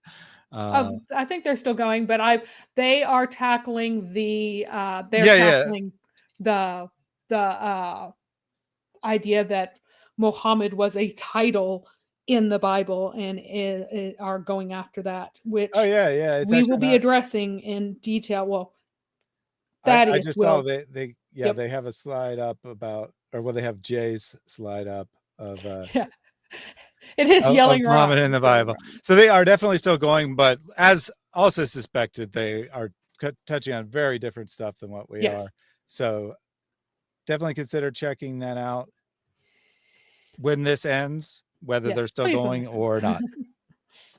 When this ends. I've just been paying attention to what is appearing on their screen every so often. I click across, so I am streaming on them. You're waiting if they might be wrapping up, so you could just snipe their audience and be like, "Hey, come to our stream." Anyway, very long-winded there, Mary. All I really wanted to point out is that Jay is falsely attributing 4 genres to 4 sources. Yes, when you could have 20 histories, and that'd be 20 sources, not one. For what you know, and that all of these sources are perfectly legitimate, because though they are not right from the time of Muhammad, they aren't being from the century of Muhammad or the century after Muhammad. They start to appear in the 9th and 10th century. And you've made that also untrue. People have just right here. That is totally false.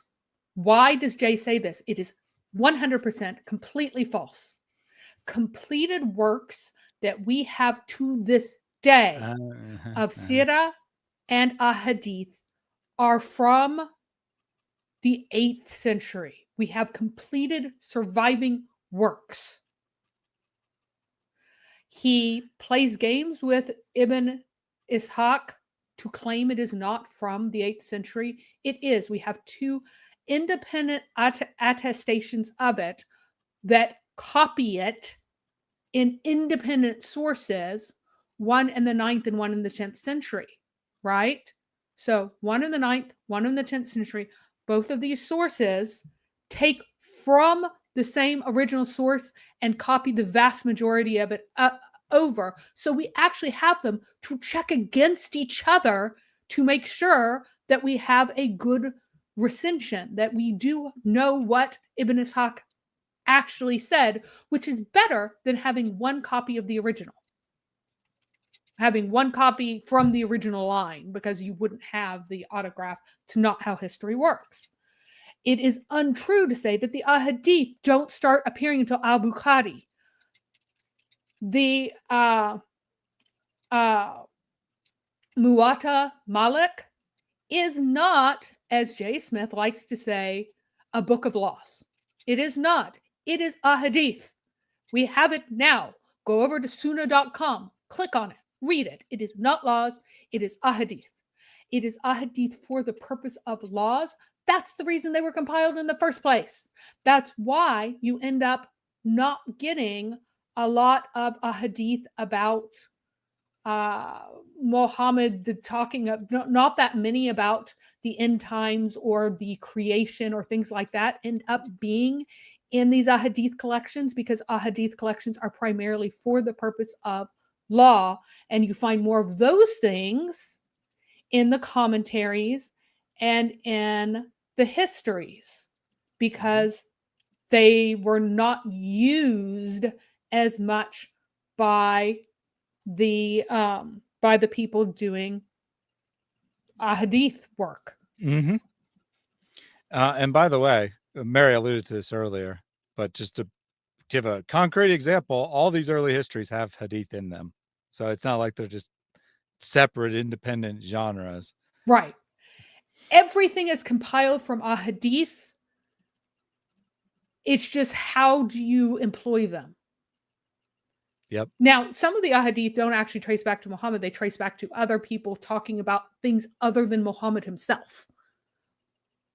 Like something somebody's grandpa did, right? But they are narrations from people, and they're strung together in different ways for different purposes, for different narratives, or organized by subject, as the hadith collections themselves are. Mm-hmm. Yeah, so there is some discussion in the chat of whether Jay lied or, what his motive is and whatnot. I prefer just not to comment on that because it's not really relevant.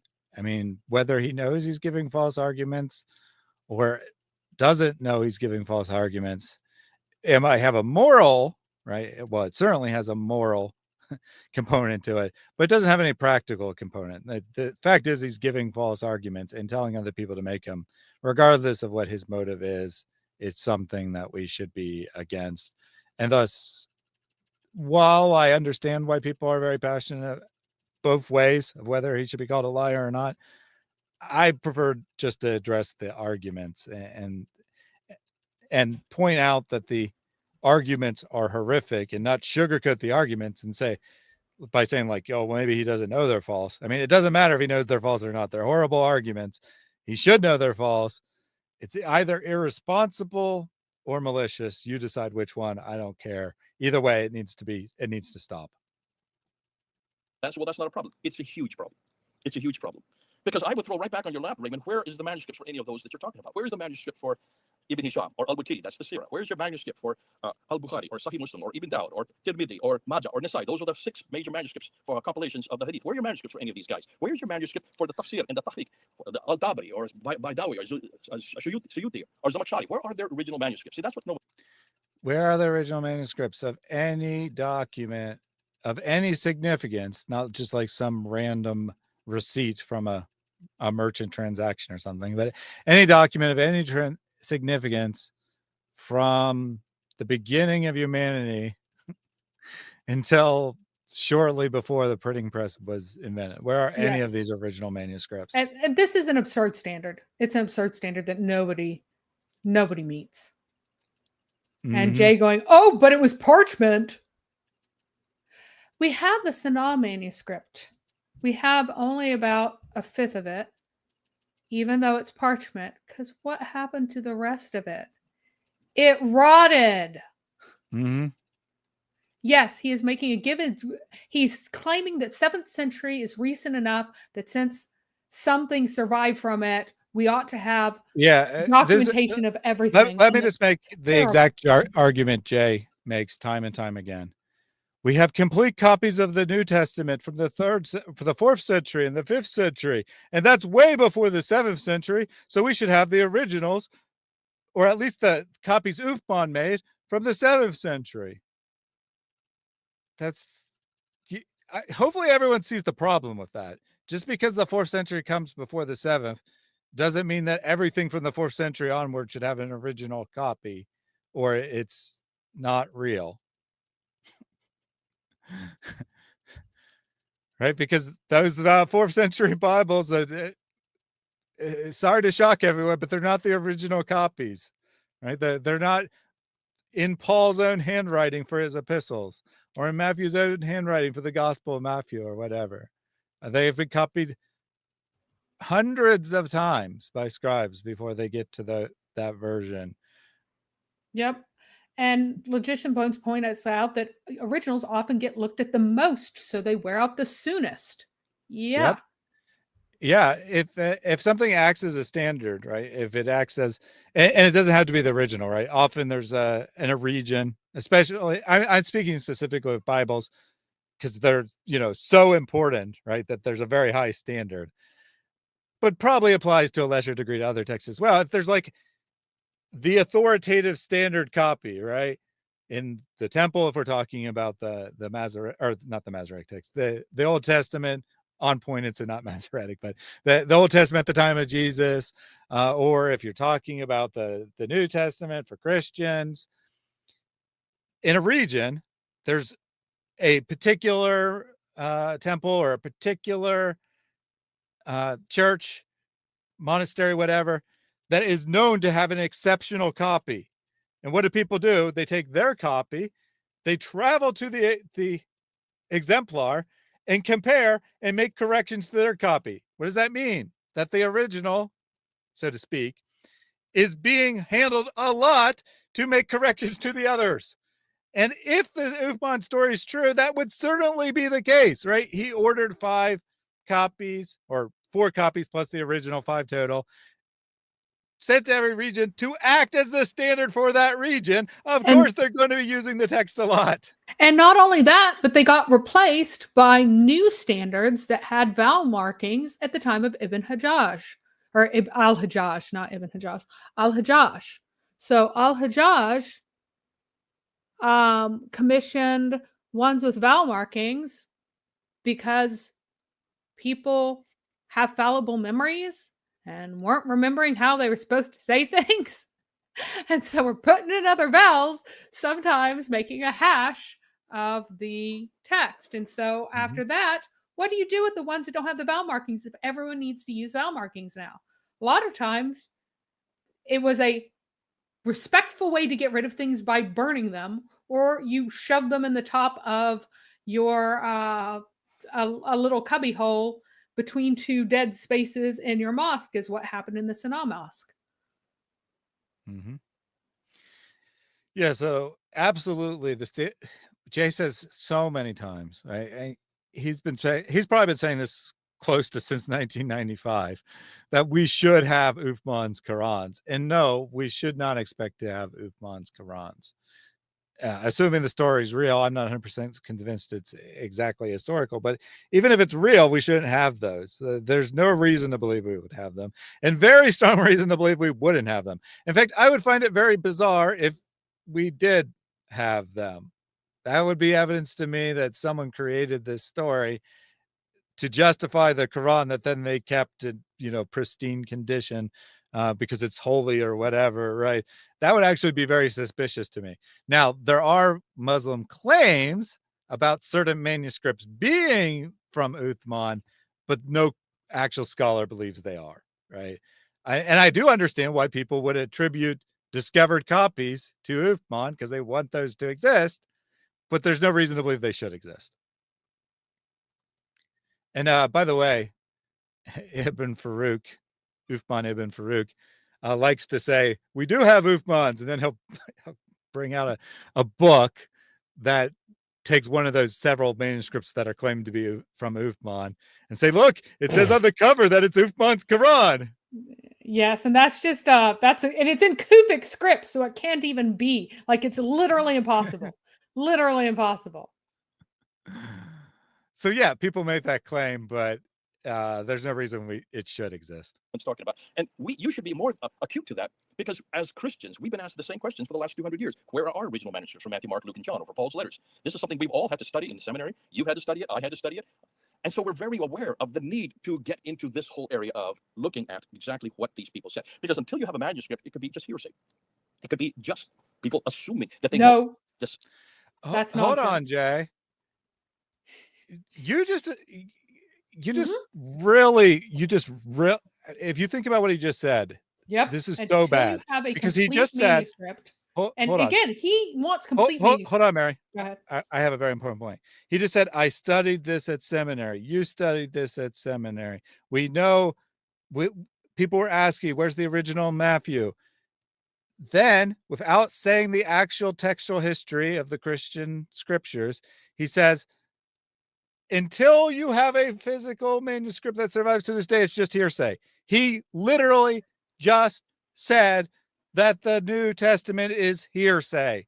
Yep. That went For around for 300 400 years before it was finally written down. Yep. 300 years, it's hearsay, according to J. Smith right here. Oh, yeah. 300 years Yep. from the time of writing, 400-ish from the time Well, of Jesus. 300 years from Jesus's death. So the early 4th century. Oh, yeah. 5 is the traditional. Yeah, date. So, yeah. I was getting confused. I was thinking 4th century, 400 years. Yep. Nope. You got subtract. It's 300. It's 300. I agree. It's 300. It's 300. Slightly less, in fact, from the time of writing. But still, 280 years, let's say, of hearsay by Jay's standards that he just told us he knows about. Yep. And he doesn't care that it's a different standard. And he will say, oh, it's okay because they were writing on papyrus. No, you can't play that game. You can't demand parchment or it didn't happen from one person and saying, yeah, we don't have parchment, but it totally happened, bro. Trust me. Like, you can't say that. Yeah. You can't say that. Well, yeah, it is because J. Smith keeps. Yeah, so I hope to go through Jay quicker, but it's hard not to pause him when he's making blatantly untrue statements. Yes. And he will deny that he says Feedback this. taken, though. He will say something, then turn around and deny that that's what he said and that's what he meant. You cannot do this. Yeah, so Morkay, I'm actually going to replay this portion. He didn't say it explicitly, but follow the logic, okay? Follow the logic. Come on, thing. So much it just doesn't make sense. You need so much it just doesn't make sense. You need the tafsir, the commentary. People have just walked away from that. Dawi, or Suyuti, or Zamakhshari. Where are their original manuscripts? See, that's what no one's talking about. And you should be more acute to that, because as Christians, we've been asked the same questions for the last 200 years. Where are our original manuscripts from Matthew, Mark, Luke, and John, or for Paul's letters? This is something we've all had to study in the seminary. You had to study it. I had to study it. And so we're very aware of the need to get into this whole area of looking at exactly what these people said. Because until you have a manuscript, it could be just hearsay. It could be just people assuming that they know what this man said or did. There's no eyewitness account. There is no eyewitness account to this man at all in the 7th century. Nope. Notice that, right? Until you have a manuscript, it's just hearsay. So, and then he says no eyewitness account because the purported eyewitness accounts are written down for, let's just say, roughly 200 years in the case of Muhammad. Well, but actually he would say longer because he'd go with the first manuscript, whatever. But in the case of the New Testament, yeah, I agree that Matthew and John are eyewitness accounts, and Mark is closely based on eyewitness account, and Luke is a compilation of multiple eyewitness accounts. So we have eyewitness accounts, but not by Jay's standard. Hear the logic, right? You got to be consistent. He literally just said that until you have the earliest manuscript, and he wants complete manuscripts. He wants, in other places it's clear, it's complete manuscripts. Until you have that, you have no eyewitnesses unless you have a manuscript from the time period of the eyewitnesses. Yep. Now he'll go later and in his little presentation about Matthew, Mark, Luke, and John, will run and move the goalposts wildly and just say, well, I've established these standards. Basically say it's 700 years prior or 600 years prior, so they had different standards at the time, whatever. I mean, it's just silly. It's just silly. It's wildly inconsistent and wildly irresponsible. And he literally said this is an important issue because of what we learn at seminary, and then just glosses over that there aren't any complete, right? That's his standard, complete manuscripts for 300 years. Yep. Notice, you've been very clear that these are nomos. The nomos are only dependent. That's me, I'm a nomo. They are all dependent on sources that are outside of Islam. You made that very clear. Why is there not one source within Islam for this man in that time and in that place? Not one source. Now, you can say, well, because they lost it, maybe they were inept. Hold on a minute. We're talking about only 1400 years ago. We're talking about a time period where the caliphs were the ones that actually commissioned these men. These men were all in the courts of the caliph. Ibn Hisham, al-Waqidi, Sahib. Okay, first of all, why are you talking about Ibn Ishaq or al-Bukhari?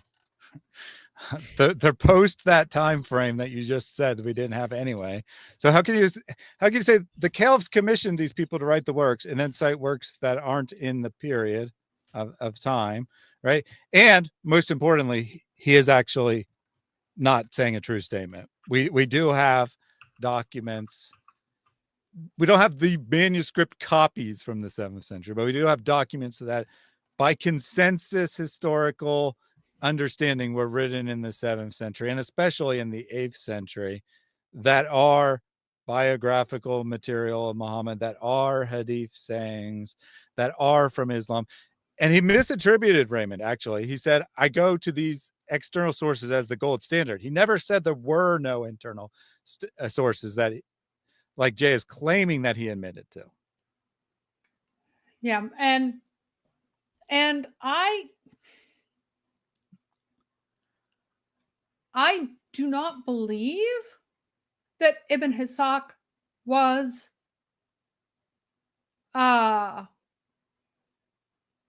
commissioned to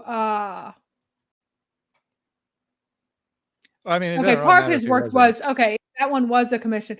Bukhari wasn't. He wasn't working in the court of the caliphs. He was traveling around. Okay, So, yeah, that'd be like, consistent with my saying understanding. that everyone is commissioned by these caliphs is just really not. Now, I do think that there is one point. Study the texts. Find out how much they're said about Uthman. Like, very little is said about him, and none of it's positive. They make excuses for him running away this time. They make excuses for him not showing up to battle another time. So the only things they have about Uthman are not flattering, and we really have nothing good said about him. Like, as a person, he seems to have all the personality of like a stale piece of bread. But would you say that was the later caliphs after the time of Uthman? And I don't no, it's the Umayyads who commissioned this, right? The Umayyads were commissioning this stuff. Well, but it wasn't. So I mean, Jay would say that. I'm pretty sure Jay would say Uthman isn't even a historical figure.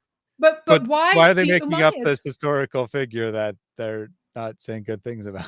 Well, the historical figure from whom the Umayyads claim their authority. I think the fact that there's so little about him is because the things that people did know about him were so ridiculously unflattering that some of that was suppressed. I do think that is a legitimate point to make.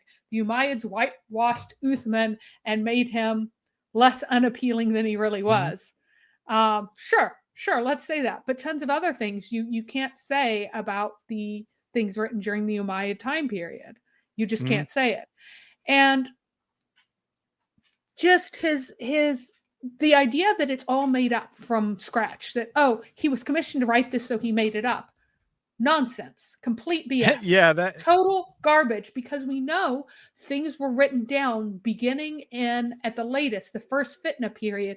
People were writing down their own recordings, their own sources, because they began to really want to keep track of where they heard things from because of disputes about whether or not Muhammad actually said things. They're like, you better get it from a trustworthy source at that point, because the Hajarites and the Shia and the Sunnis were all variously saying that, no, Muhammad supports us.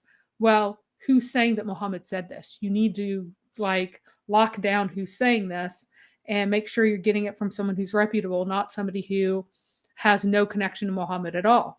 So it began being written for personal use only at most 30 years after Muhammad died. And was written in a format to be distributed, beginning with al-Zuri. The fact that al-Zuri's material was superseded by his students has to do with them being able, drawing on other people's work in addition to al-Zuri's to create that. Mm-hmm. Yeah, so I that is definitely an argument that Jay makes. I'm not sure if that's what he intended in this section, that commissioned equals made up. I think he's trying to say that commissioned means we should have the manuscript should have survived. Oh, he's saying both, that it's made up for, because remember, they have to say everything's fabricated by a central authority, essentially, for it to be distributed the way it is. So it's all made up in the court of the caliphs, and we should have it, and it's totally suspect if the caliphate was involved. What? So I mean, I'm not following the logic here. I mean, I think those are both things he claims. I'm not 100% certain what he's trying to claim in this sentence, but those are both things he claims. But if they made it up, did I actually say something like this? That if it would be suspicious if they did have like a pristine copy of the perfect Quran from the 7th century or whatever, or I mean, not 7th, but 8th, when Jay says that was invented. But now Jay's saying we should have it because we know that a central authority made it up, but we don't have it. Therefore, it's a double problem. I mean, first of all, I don't think it'd be a problem for his theory, because we'd lose the document either way. But he seems to be talking out both sides of his mouth, right? Like he's saying we know it's made up, therefore we should have a copy, but we don't have a copy. That's proof that there's a conspiracy to cover up the origins. I think that's what he's saying. It's weird. Yeah. And here's the thing. This should be when it was made up. It should be made up then. So according to him, we ought to have it. It makes no sense that he's arguing, hey, it's made up at this court, and yet we don't have something existed then. He agrees that Islam is from this period, so why don't we have it, Jay? Yeah, it is very interesting. Cargo, we hope we'll never see a tag team debate with Thaddeus and Daniel Hikachi on one side and J.A. Smith and Robert Spencer on the other side.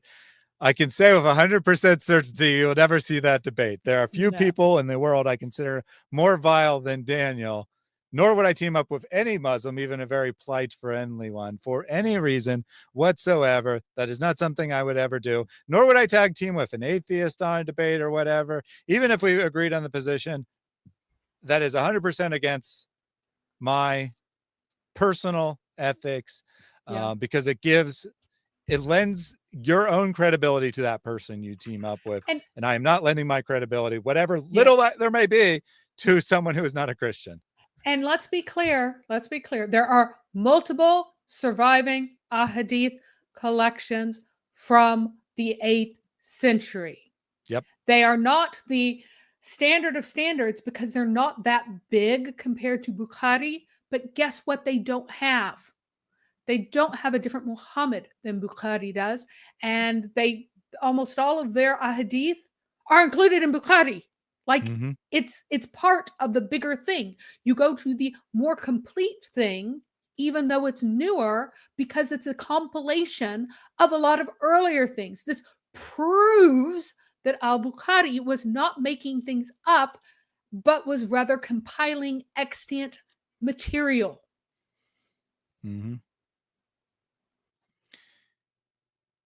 All right, let's continue on. Right. Well, they were all in the caliphal courts. They did come from Baghdad, but they were in Baghdad in the 9th and 10th century. They wrote it down. And when you're at the caliphal courts, you're not dependent on what we were dependent on papyrus. No, they were not 9th and 10th century, but let's keep going. Sorry, I need to address this right away. So if I'm saying that's sex guys because the atheists, I've been listening to you and supporting you, but good to know. I don't have a problem with having atheists on the program. I just wouldn't team up with them on a debate. Right? I don't have a problem with talking with an atheist. You don't want to have. I don't want to give. I don't want to blur the line, you know, and say that this other position that I'm endorsing this other position, right, or that it's okay, right? I mean, it's okay for you to be an atheist. That's not what I meant. Yeah. That I think that there's no difference between atheism and Christianity. And I don't want to blur that line. Like you said, it's my personal ethic for me. And That's and it. if I'm having like a debate 2-on-1 or 2-on-2 or whatever, then I want to be partnered with somebody whose framing is not going to be something that I would utterly reject at a base level, right? And anything that Daniel Kikuchi says would be a framing that I would absolutely reject at a base level. Yep. Yeah. So to be clear, I was only referring to debates or other team events. I have no problem having an atheist on and having a discussion with them. I've had the friendly ex-Muslims on, right? Atheist Abdullah Shamir and agnostic Huda. I have had them on, not to dispute with them, to quote unquote partner with them to analyze the video. I was only referring to the specific on my team aspect of it. Dependent on papyrus. Those are just interlocking leaves that disintegrate within 100 years. That the Muslims cannot excuse. They cannot make that excuse because there is plenty of parchment and vellum in the 9th and 10th century, especially in the Caliphal courts, who at that time controlled all the way from Spain, from just below Spain at that time, all the way to India, and from Turkey all the way to Yemen. They were the second biggest superpower of their day. They certainly had. So Jay says, Mary already alluded to this, but I just wanted to point out, Mary already discussed this, but his claim is because they have parchment, it should exist. As if all every writing written on parchment from the 7th century survives to the present day. Maybe it's 2% instead of 1%, but it's not a lot. It's not a lot. And if the parchment was still useful, it would be reused. Hence the palimpsests. Access to parchment and vellum. Look at the earliest manuscripts of the Quran that we have. The 6 major manuscripts. The 6 major ones. The Pope copy, the Samarkand, the Ma'il, the Petropolitanus, the Huzani, and the Sana manuscript. Look at those 6 major manuscripts. They're all written on parchment. None of them are written on papyrus. So you can't make that excuse that they just lost them. And by the way, tons of stuff was written on papyrus. Most government records of the caliphate are written on papyrus. The earliest government records that we have of it, about from the Islamic State are papyrus fragments. We have mostly papyrus of their state documents because that's what everybody did for everything except for monumental, very expensive works. So I would actually expect that something as large as hadith, substantial hadith collection would have probably been on papyrus because it was so extremely expensive. Oh yeah. I mean, think of how many animal hides you would need. That's crazy. Anyway, parchment doesn't.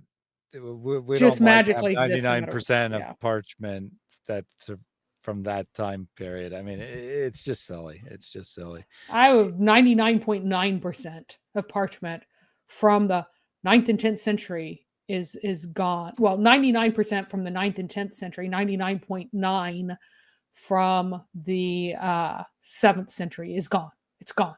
We've lost it. Yeah, so, probably. And by the way, someone talked about equivocation earlier. Jay just equivocated there, right? He's like, did they just lose it? That's not what we mean by lost. We mean it didn't survive to the present time. That is equivocation. Like he's implying like, you misplaced your keys. You lost your keys. They just forgot where it is. That's not what we mean by lost. We mean, if you want to frame this honestly, you'd say, did it just wear out and they discarded it? Yeah, that's exactly what happened. The book binding, whatever, wore out and then they discarded it. They didn't just accidentally misplace it and lose it. Written by Uthman. Where are those 5 that were sent to Basra, Baghdad, Damascus, and 2 were left in Mecca and Medina? Give me one. Show me one. We're only talking about 1,400 years ago. See, as Christians, we know how to answer a question like that because we can go back to the Sinaiticus, the Alexandrinus, the Vaticanus. These are 3 metropolitan codices that are from the 4th and 5th century. That is 200 to 300 years before the 7th century, and they are complete. And they're still there for us to look at. Hey, there you go. He just made the same argument that I said that Jay makes earlier when someone asked about this. By the same standard would be, do we have a 10th century complete copy of the Quran from a major metropolitan area? Yes. And we do. So that would be an equivalent standard. saying that we should have Uthman's copies is not an equivalent standard to Vaticanus or Sinaiticus or whatever the third one he said was. And by the way, the reason we have Sinaiticus is because it was stored away in some hidden corner of a ancient monastery and rediscovered, not because it was continually used all that time. Why can't the Muslims come up with one manuscript of what the Prophet said or did? Not just one. It gets even worse. It gets even worse. Maybe you don't know what's happened in the last month. Have you been following what's going on? Two of the world's leading scholars, Dr. Yusuf Qadi and Dr. Shabir Ali, the two world's leading scholars. Dr. Yusuf Qadi, I've tussled with him. We've had debates before. He's called me ultra crepidarian. He did a whole hour's video on me and David Wood and Dr. Dan Brubaker because we're ultra crepidarians, because we didn't realize, we didn't think what we were talking about. And the reason he was so angry is because Hatun, sitting right up there, Hatun, you can blame her for everything, because she was the first to actually introduce and show the whole world that there's not one Quran, there's 30 different Qurans, no two are alike. Now, sorry, I had to pause because of that look on Hatun's face when he said, blame it on her. Sorry, just aside that, I'm going to play through the clip. Dr. Yusuf Qadi is probably the world's leading authority, and I say that because he has a foot in both worlds. He is the first to get a degree from Medina University, the foremost university in the Muslim world, on Hadith sciences, on what the Prophet said and what the Prophet did. So he is the first to get the best degree you can get in the world on Hadith sciences. He's also the first in the world to simultaneously, or soon after that, in this century, get a PhD from Yale University in historical criticism. So he covers both camps, the best you can get in Medina and in Yale. You can probably get better than Yale, but that's one of the best you can get in historical criticism. And he was asked just on July 9th, so just a little over a month ago, he was asked this question: what about historical criticism when it comes to the Prophet Muhammad, when it comes to what he said and did? And he had an answer, and this was his answer. No one in the academy, in the Western Academy, affirms the Muslim Sunni science of Hadith. Nobody. It is considered to be completely discredited. So now, put your head. All right. So this, when I watched this live, Non sequitur. Yeah, well, but this part struck me as just really slimy. Yeah. Because it has nothing to do with anything, but he wanted to throw it in there that Yasser Qadi, he did actually correctly state it, that to Jay's credit, he correctly stated that Yasser Which Qadi I'm glad he did. that correctly Hadith state it. science is nonsense, not that the Hadith themselves are nonsense. Well, not nonsense, but you know what I mean. That Western historians or Western academics don't take it seriously. He correctly stated it, but one, he didn't clarify what that actually means. And two, it has nothing to do with the debate. And three, to me, it just felt really slimy to bring this in and being like, yeah, even Yasser Qadi is admitting that Islamic history is nonsense, Raymond. Why aren't you admitting it? Well, to be fair, Robert Spencer did the exact same thing in our debate and said, you're more of a Muslim than he is to me. And I said, Robert Spencer did not quote him correctly. And I said, have I ever said that I think the isnad is worth anything? To be clear, an isnad could have the barak in it, and I would not care. I do not care what's in the middle of your chains. Don't care. It's irrelevant. It's not a serious position. It's not a serious and position. that's what Qadi was actually saying. And that's what he's saying. Hadith science isn't taken And seriously. guess what? Not that the Hadith contents aren't taken seriously. Right. And guess what? Raymond Ibrahim would agree, because that's something that we all agree on. No one's going, oh, was this guy senile at the time that he met that guy? Unless you're a Muslim and you're trying to come up with a reason why you don't want to accept a certain hadith, because it's games to allow in the hadiths you like, the ones you don't. Do not consider it relevant at all whatsoever. And pretending this has anything to do, the isnads have anything to do with the content, the matan portion, the content of the hadith is just, it's a straw man. It's a distraction. It has nothing to do with it. Yeah. The whole debate, this part, well, there's another part in one of the rebuttals. We'll get to that a different day. But this part was one of the things in the debate that really just struck me the wrong way, because it was just like so out of nowhere. And this could be my interpretation. This might not be Jay's purpose, but it just felt like saying, even Muslims admit that their stuff is garbage. Why won't you admit it, Raymond? And that's what it felt like to me. Yep. And that's how he was framing it. just a little over a month ago. And then he went on to say, I would love for somebody to say that we can prove the hadith via the historical critical method. I would thank that person and be the first to buy his book. As yet, I do not think that we can do that to the hadith literature. Those are exact quotes that he said. I can. In that was just on July 9th. Now, because of that, Dr. Shabir Just so you know, I can just to be prove clear, historical critical method. I can prove some of the hadith stories very, very clearly. The one about, but that's not what Yasser Qadi said.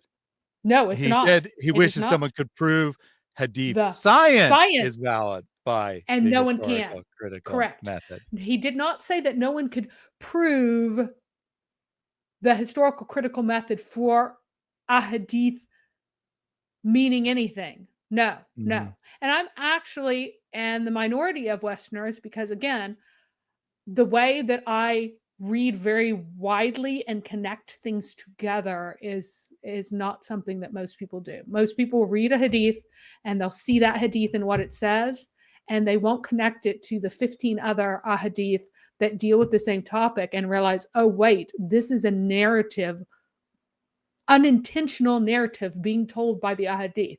It's telling a story that it does not intend to tell, and the story must be historical.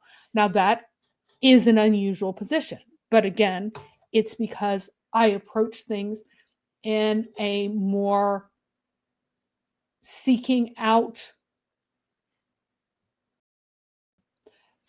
not what one particular thing is saying at that moment, but what is being said about this trajectory, about this chronology, about this life, and placing things in a chronology is not. And a story I can prove is Muhammad absolutely told people that there was a prophet who was bitten to death by fleas. Muhammad said that. Muhammad said that, and he said it because he couldn't cure anybody's fever. That's why he said it. And it was this whole chain of lies and blustering and making up stuff that led to poor Ka'ab scratching lice that are just falling from his head into the cook pot because of the ridiculous things that Muhammad said, and Muhammad having to make up other things that then made it stupid that this prophet was ever bitten to death by fleas. Yeah, So, we can get into that in more detail at a different time. You can also refer back to earlier in the stream where we discussed the cave narrative in some detail. That would be another story that I'm very confident from a historical critical method is a true story of Muhammad, and that comes from hadith as well. It's found in histories too, but it's in the hadith. The versions that Muslims consider the true versions are found in hadith. So that's another event that definitely happened. I've debated Shabir Ali 6 times. He is a good friend of mine, probably considered to be probably the best Muslim debater in the English-speaking world today, which means the world today, because most debates are in English. And he then had to do a review. He had to do a review. His daughter, Dr. Safiya Ali, had him come up and they did it, and she asked him about this. And he says, listen, I can understand the problem for what Yasser Qadi said. I can understand. Now, I'm going to get into this a little bit deeper when I get into the rebuttal, because I see I only have 2.5 minutes to go. But here you have 2 scholars in just the last month who are now admitting publicly that historical criticism discredits what Muhammad said and did, and that everything they're dependent on. That's not what Shabir Ali says. It's not Yasser Qadi says. So why are you putting false words in their mouths? If you have an argument, make your argument. Don't make up things that people didn't say and put it in their mouths. Yeah, I think that I'm going to say, like, maybe I think technically he's making an argument for his case here, but it's an appeal to authority argument, and it's a and that authority doesn't even say what he claims they say. So it's like the worst possible argument for his case. Other people who don't actually say it say that Islam is bunk. Is dependent on oral tradition. I'm going to get into that because he went and did another on July 31st. He went and did another live stream where he tried to explain what he meant by that, and he just put himself into a deep water. But that's something for later on. But this is one going to come back to you, Raymond. So Can you then understand why we're questioning Muhammad's existence? Because the Muhammad that you are dependent on to interpose, and I would say you are imposing all these references in the 2nd century, that Muhammad comes from the standard Islamic narrative, that standard Islamic narrative that you're using to define the Muhammad that you're trying to defend. And you have to defend him. I don't. I have the easy job. I don't have to prove a thing. Actually, you do. You have to account for Islam. Islam exists. You must account for it. It is your responsibility. You claim that it occurs in the north. That is a very well-documented place. There should be ample extensive documentation of this development from outsiders and insiders, and you, Jay Smith, have nothing from anyone. Yep. And this is the same mistake that atheist Jesus mythers make all the time. Is they say, well, you're making an extraordinary claim. The burden of proof is on you. First of all, that's invalid epistemologically. All claims are, technically speaking, extraordinary. I understand where it's coming from, but it's not, technically speaking, correct. Forget that. Let's say that's the truth. Is someone existed an extraordinary claim? Of course it's not, right? That's not an extraordinary claim in any imaginable system. That Jesus existed is an extraordinary claim. And then they just sit there and say, I don't have to prove anything. You have to prove things. Whatever you bring, I'll come up with a reason to reject. That's not responsible. That's not how history is done. That's not how any knowledge is done. You don't take one position and then say, whoever disputes my position must bring evidence. Oh, you brought some evidence? No, you didn't. I discard that evidence. You're just imposing your view on that evidence. The only responsible way to do things is to take all the evidence. Maybe if zero facts are presented, then you have it. Then there's a default position. But once some facts are presented, then any reasonable person will not care about who has the burden of proof. They'll say, what position do these facts best fit with? Because everyone has a burden of proof to account for Islam as we have it. Jay Smith says it happened in the north, in the center of civilization. That it happened in the courts, and yet he has no evidence for this happening. Not a shred does he have evidence for this happening. What he has is saying that the sources that we have that seem to be saying something are actually saying something totally different if you take all these presuppositions and change definitions of words and imagine things about it. But he has no other sources than cherry picking a few of the ones that we have and then imposing upon them a totally different interpretation. And by the way, if you want to play this extraordinary claims game, I would say a vast conspiracy to invent a Muhammad is a much more extraordinary claim than a false prophet arose and attracted a following that led to what we now call Islam. You have to prove he existed. But what you're going to do is you're going to have to prove to me that Muhammad that is from the standard Islamic narrative is textbook Jesus myther language there. You have to prove to me, in other words, to my standards, that I arbitrarily impose after you give evidence. That's not a responsible way to do things. Actually historical. That Muhammad that you're going to look at, that Muhammad that you're going to prove, not just to me, but to all the Muslims listening to you. And I'm going to ask you at the end of this debate, and I'm going to look at the Muslims and ask the Muslims, is that the Muhammad that you are following? Is that the Muhammad that you're happy with? The Muhammad that Raymond's giving you? Because, well, we're going to find as we go through this debate that we're actually saying much the same thing. I do believe that there probably was somebody, Muhammad or Muhammad in the 7th century. I think I've come pretty close to you on that. And I'm willing to say it. I've said it many times. I do believe there was someone, because at some point they had to hang this person on something. And I'm even willing to say, who? Jay, who? Who is it, Jay? Yeah, who? You need to have extensive documentation from his birth to his death, or otherwise he did not exist, especially since you want to relocate him to where? To the place where all the documents are, to the place where all the histories are, to the place where all the historians are. Who is it, Jay Smith? You say it's in Damascus. Who is this guy in Damascus who founded this? Who wrote about him during his lifetime?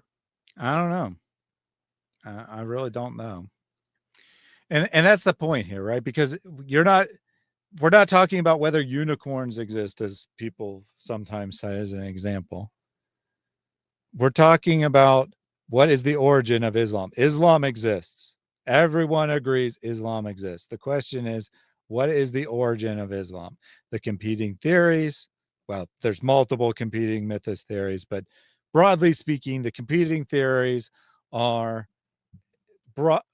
generally, exceptions, but generally a northern superpower in Syria probably organized all this and projected things onto the past, or Muhammad is actually a historical figure. Yes, there's legendary developments. Yes, not everything is historically accurate, but the core origin of Islam is from that figure. Yes, things were added later, but the core element is that.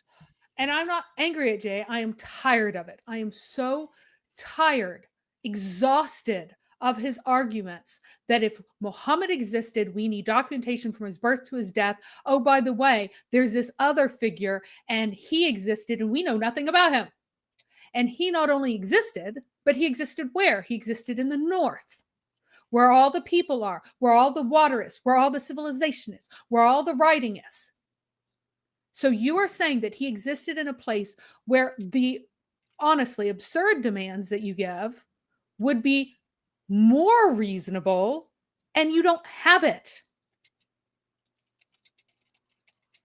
It just makes me tired because there's no way that his brain works such that he is unaware of how ridiculous this statement is.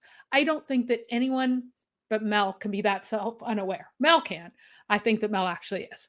But you can't be like this. You can't live like this. You can't drive a car like this and go to work and feed yourself and have this much inconsistency in your own standards. Yeah, I'm just Mary's tired. passionate. I'm very passionate. I'm not mad at him. So, I'm just right. really tired. Understand that I have the same frustration with Mary. We both are making a significant effort to be as charitable as possible, as friendly as possible. I mean, if I was speaking to a friend off the cuff, I would be using a lot stronger language.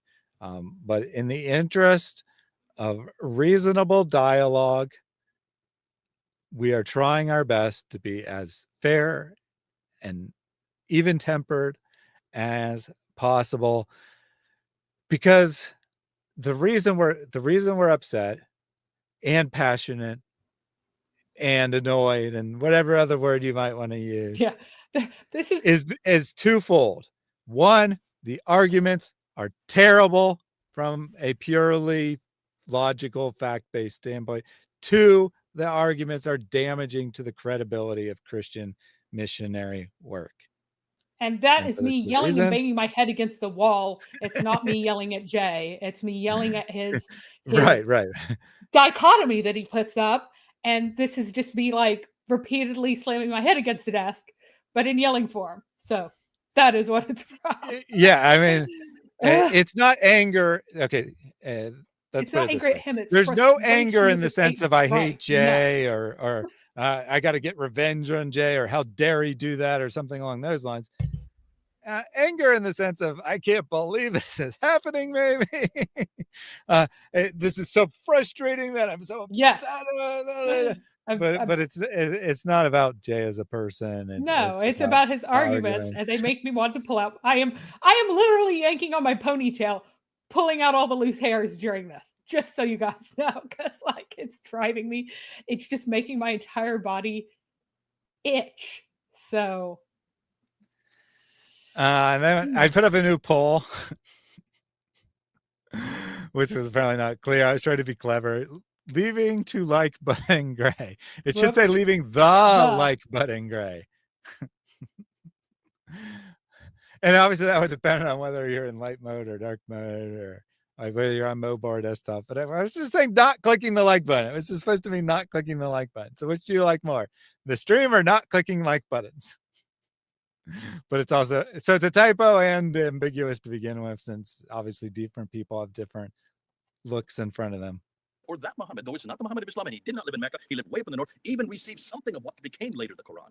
But that is not what Muslims are saying. And that's not the Muhammad you have to defend. And that's not the Muhammad that is the Muhammad of Islam, because no Muhammad, no Muslim would accept that definition of Muhammad. I'm glad I'm not in your shoes, because now I want you to defend that. And I want you to prove in the next, 30 minutes, if you can defend that Muhammad who came from Mecca, received the Quran, 114 surahs, and did so before 632 AD. Your time is up, sir. Thank you very much. All right. So that is the end of the opening statements. I'm glad we got through those. It didn't strike me so much when I was watching it live, but it really strikes me on the replay just how much of Jay's argument, if you want to call it that, is adopting the same language, the same tactics as skeptics of Christianity, saying it's your responsibility to prove what I tell you you need to prove to the standard I tell you must be, or else you lose. Jesus doesn't exist, or our God doesn't exist, or the Bible's false, or whatever other claim they're bringing that day. And then he doesn't. It's hold more about a himself to game his than inquiry, honest standard, inquiry. because Yeah. Islam exists. It came from somewhere. There is a figure. You say he's from the north, where all the water is, where all the civilization is, where all the writing is, where all these people are recording things, where in the courts of the caliphates and near, I mean, Damascus, for heaven's sake, guys. Where's Damascus? What is it? It is the major capital of Roman provinces in that region, the most important Roman province. Guess what? It's the capital. And that's where that's where he thought it's a good idea to move the beginning of Islam currently. He's said it's in Mesopotamia before. He said Petra before. He said Haran before. He said all kinds of places. But right now it's in Damascus. If something happened in Damascus, we absolutely should have a record, just a note of this emerging in that area from the bishop or someone nearby. We should have a record of it. And we don't. We actually really should have that record. But if you hold Jay Smith to his standards, we ought to have birth, death, every event of whoever this person's life is, all the details. We should have it. Mm-hmm. You cannot say you're the only people who have a standard. That's not an argument. Yep. Nobody will take it seriously who is really weighing what you say and doesn't already want to believe it. Carter said, Nomos are also upset at Jay that he didn't give a great insight. I think that both participants could have done a better job than they did. I'll just leave it at that. However, I think that with the same level of preparation and skill as a debater and whatnot, the Yes Mo side is going to easily win every time. Professor Yavel says, I would like to chair a debate. I can be vicious in my timekeeping and keeping order. I'd welcome you to do that, Professor Yavel, on my channel if you want at some point. I don't have one like coming up, but I'll keep you in mind. I know how to contact you, so I'll keep you in mind next time I need a debate moderator. David Wood's arguments were weak, presumably in his argument for the historical Muhammad. And David would be the first to say that, or well, he would say it differently, but he'd say, I was only half serious. If I was trying to make the strongest case, I would have brought a lot more stuff. Yep. I just wanted to make fun of Muhammad as much as possible. And what's unfortunate is that tons of people think that that's his best argument, even though he says, I'm here to make fun of Muhammad. And it's so frustrating that people are going to take it seriously. I think he overestimates people sometimes, honestly. But, David would be the first to say that better arguments can definitely be made for the yes Bo side than he did. Hatun was pretty brutal with timekeeping. Indeed, she was. And like I said in the introduction, but most of the people watching now probably weren't here, Hatun did a great job of keeping things in order. Yes. Jay did try to get extra time multiple times, and Hatun shut him down every time. And I'm not saying it was like malicious on Jay's part. Like he was just eager to give his point of view. And Jay's like, no, you already answered that question. You don't get to answer it a second time. We're not having the post debate here. You guys only want to stay till 6. Yeah. And that is true. And that is kind of his point. David's arguments are the funniest, though. Yeah. I mean, David was making funny arguments on purpose. Yeah, exactly. However, you may see some more serious material from David in the future. We'll see. We'll see. I'm not, 100%. I know what he said, but I'm not sure 100% certain how serious he is, but he's expressed interest in doing a more serious debate on this topic. So we'll see. We'll see what comes out of that. All right. So my final thoughts on, I'll give my final thoughts and then Mary, and then I'll wrap us up. So my final thoughts on the opening statements. Raymond was well prepared with his opening statement. He brought multiple data points. He raised some specific things that needed to be addressed by Jay, and I would not expect them to be addressed yet. So I'll reserve whether Jay addresses them or not till my analysis of his opening statement. But I thought he brought a good, coherent argument by the standards of history. There is more than sufficient evidence for the existence of Muhammad. Jay, I felt like he was filling time. I felt like he didn't, I don't know what the facts of the matter are, but I felt like he probably didn't prepare at all. He just decided that he'd talk off the top of his head, either because he had a lot to do or he didn't expect this to be all that challenging, whatever reason. He just kind of talked off the top of his head. As a result, he rambled a lot, raised a lot of irrelevant points or irrelevant information, and spent very little time making a positive case, and kind of started to try to rebut as well in his first opening statement. So on opening statement alone, clear win for Raymond. Your thoughts, Mary? Yeah, there were no substantive points. I was tracking the time. There were no substantive points whatsoever made by, like, I was like, what could I, if I'm taking notes, because when I listen to a debate, I'm like, okay, how would I rebut this for both sides? That's what I do. Here are the points that are made. Here is how you need to address them. Here's what I'm looking for in the rebuttal. And by the way, one thing that's very useful if you are making a positive case is that you give enough pieces of evidence that there's no way they can rebut them all. That's very helpful. Raymond would rather, I don't think that he's really a debater or really wanted to debate to really speak of it at all. He just wants the nomos to stop being dense on his page. Honestly, that's what he wants. He wants them to stop being obstructive because he mentions it later. They are obstructive. They are trying to shut down other people. They are dismissive and they do not have good arguments. All of these things are very damaging. And yes, they are obstructive. People say, oh, but what's the harm in this?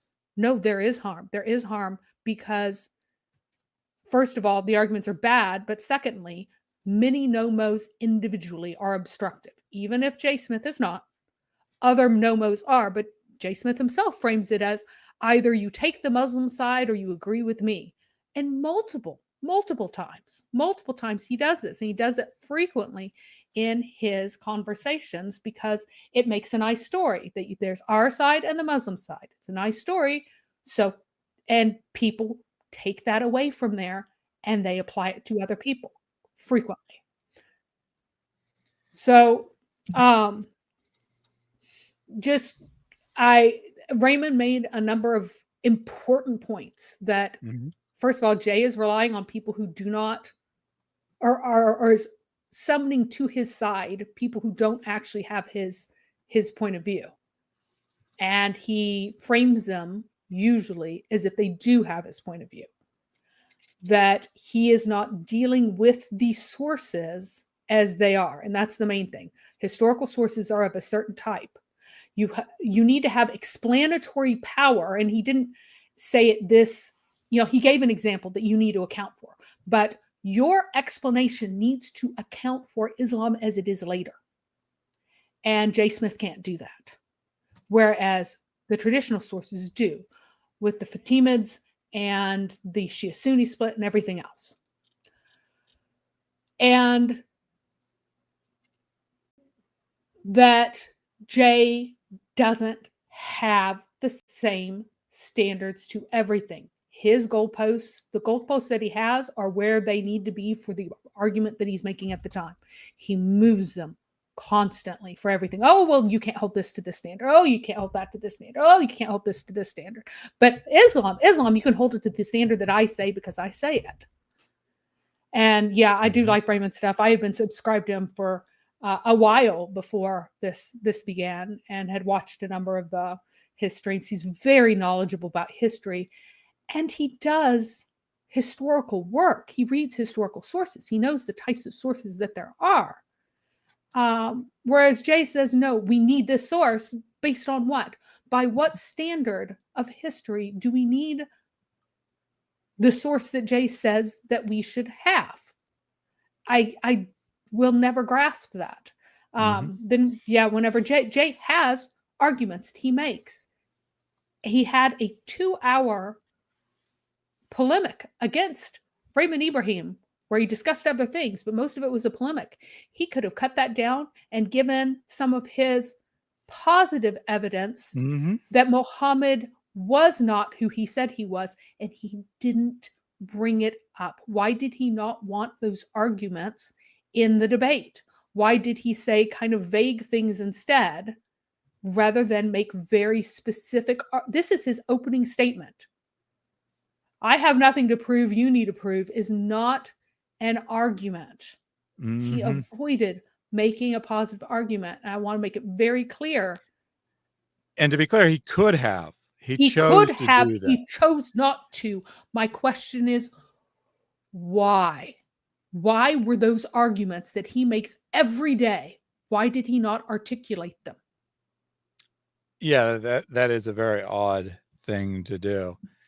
I mean, he almost adopted a position of, not defeat, but of retreat, where he's saying, I'm going to take the weaker position that we just don't know anything. It's your responsibility to prove something.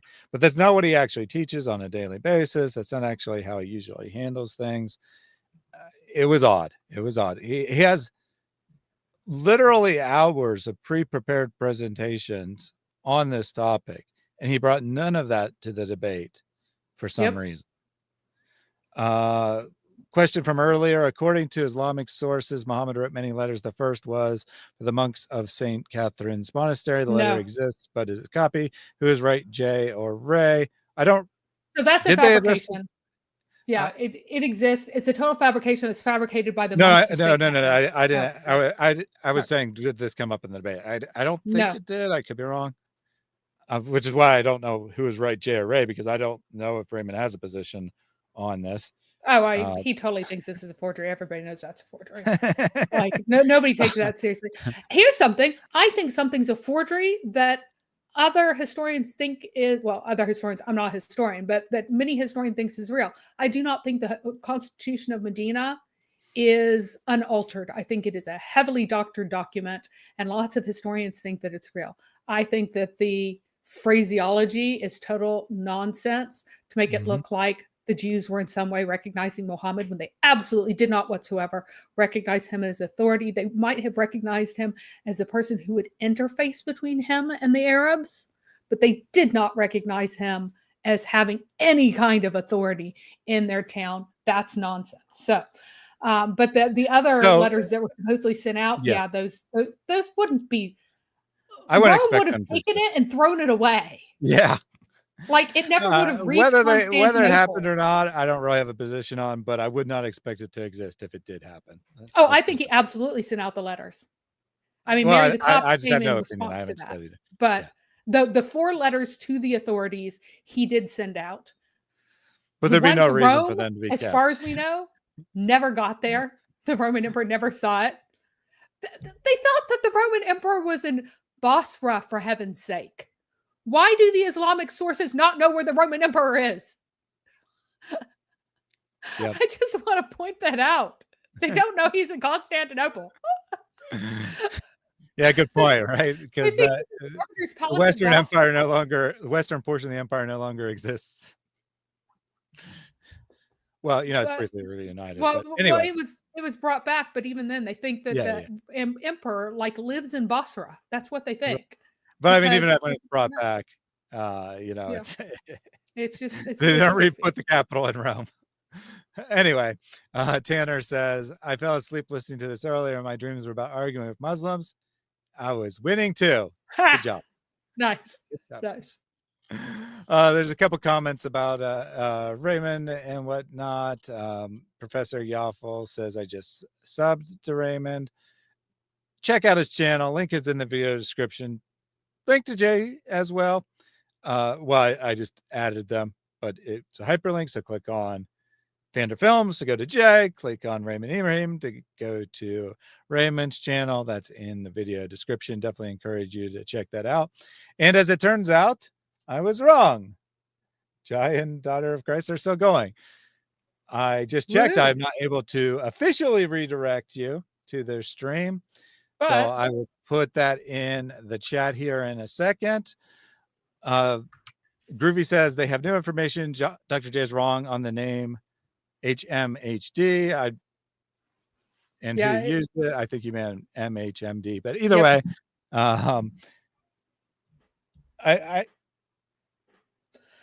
there's it's new analysis, right? I don't think it's technically speaking new information, but new analysis on Jay's argument that he did bring up briefly in the debate that Muhammad is in fact in the Bible, but it's just another name for Jesus. So they're going through some of the sources. I will also have a short, compact, scripted video on that subject out sometime next week. Of all the arguments of Jay, a lot of them are really bad. A lot of them are really damaging. This is the worst. Takes the cake. It takes the cake. It is absolutely the worst. Insanity. This is utter insanity to claim that the Muslims are correct when they say Muhammad's in the Bible, but they're just mistaken. It's actually Jesus when it says the name Muhammad is in the Bible. I thought this for years, right? From the time I first learned the Muslim arguments for Muhammad in the Bible until absolutely now, the dumbest. I thought that Song of Solomon was the worst possible, stupidest argument they could ever make. And now, within roughly the last 6 months of a year, a couple of Christians have started, obviously including Jay, have started to claim that they're correct, that Song of Solomon has the name Muhammad, but it's just a title of Jesus. It is false on every level. So absolutely false. Not only is this insane from anyone who knows anything about language or the Bible or Song of Solomon, it is also the dumbest possible approach to a Muslim who claims that Muhammad's in the Bible. Say, yes, you're right. He is in the Bible. But you're wrong Jesus. about who Muhammad is. It's just, this argument is just like, if I feel like I get to say it. So I'm doing a video on my own voice on that. It's probably going to, some of you will probably say I'm attacking Jay. I don't care. On this point, there can be no compromise. No. This is the worst thing a Christian could do. No compromise. Absolutely. It is an unacceptable statement, and it should not be tolerated to listen to this foolishness from Christians. All right. So Phil says, I'm tired. I'll watch Jai and A Daughter of Christ tomorrow. I'm putting the link in the chat now. They are still going. So if you go over there, again, I can't officially redirect it. I'll have to remind Jay to fix that. But I can't officially redirect you, but they're still going. Go over there. Tell them I sent you. Tell them that you're rating their chat or whatever. I'm going to concentrate this weekend on that scripted video. I'm definitely going to take tomorrow off. I may or may not stream Sunday. We'll have to play that by ear. I will try to do a Bible study tomorrow night, however, and then we'll be back next week with Mary, just continuing our look at this debate, looking at other historical points that have been raised. I'm going to I don't think it'd be next week, but I'm going to reach out and try to get Raymond on the channel as well. Talk about, and maybe talk a little bit about the debate, but mostly talk about why Christians shouldn't be making this argument, why it's not credible historically. Looking forward to that. Again, challenge to Jay to have a debate, since he said he desperately wants to debate. Is there a 7th century Quran? Fine, we'll take that topic. I really want to debate that topic. I want to debate. Is there a 7th century Quran? I am ready to debate it. I can debate it 2 weeks from now. I can debate it. Mm-hmm. I suggest that it would be a good idea mm-hmm. that Jay Smith debate a Christian on this before he debates a Muslim, unless he manages to handpick an idiot, which is very possible. But I mean, Shabir was a complete disaster in the debates back in the 90s, but I'm sure Shabir would not be a complete disaster if asked to debate the same topic today. And I imagine no other Muslim who is going to agree to this would also be a disaster. And the reason Shabir was a disaster in 1995 is he just didn't know any of the information that Jay had. So he didn't know how to respond it. The information is now out there, easy to respond to if you know it exists, right?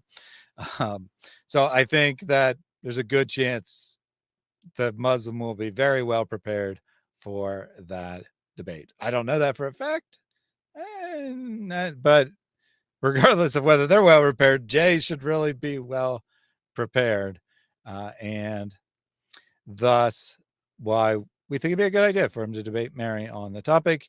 Again, that's the topic he wants to debate, so we're agreeing to that. I personally think the question of is Muhammad historical is more important. Certainly both of those, though, are way, way, way more important. Does Mecca exist? But we also are willing to debate Mecca as a secondary subject. All right. Thank you for watching us today. Again, link to Raymond Ibrahim's channel, Jay Smith's channel in the video description. Go check out Jai and Daughter of Christ, because they are still streaming, and I'm putting that in the chat again. Until we meet again on this channel, God bless everyone, and we'll close out with Pastor Jake. Pray this ceaselessly. Lord Jesus Christ, Son of God, have mercy on me. Lord Jesus Christ, Son of God, have mercy on me. Lord Jesus Christ, Son of God, have mercy on me.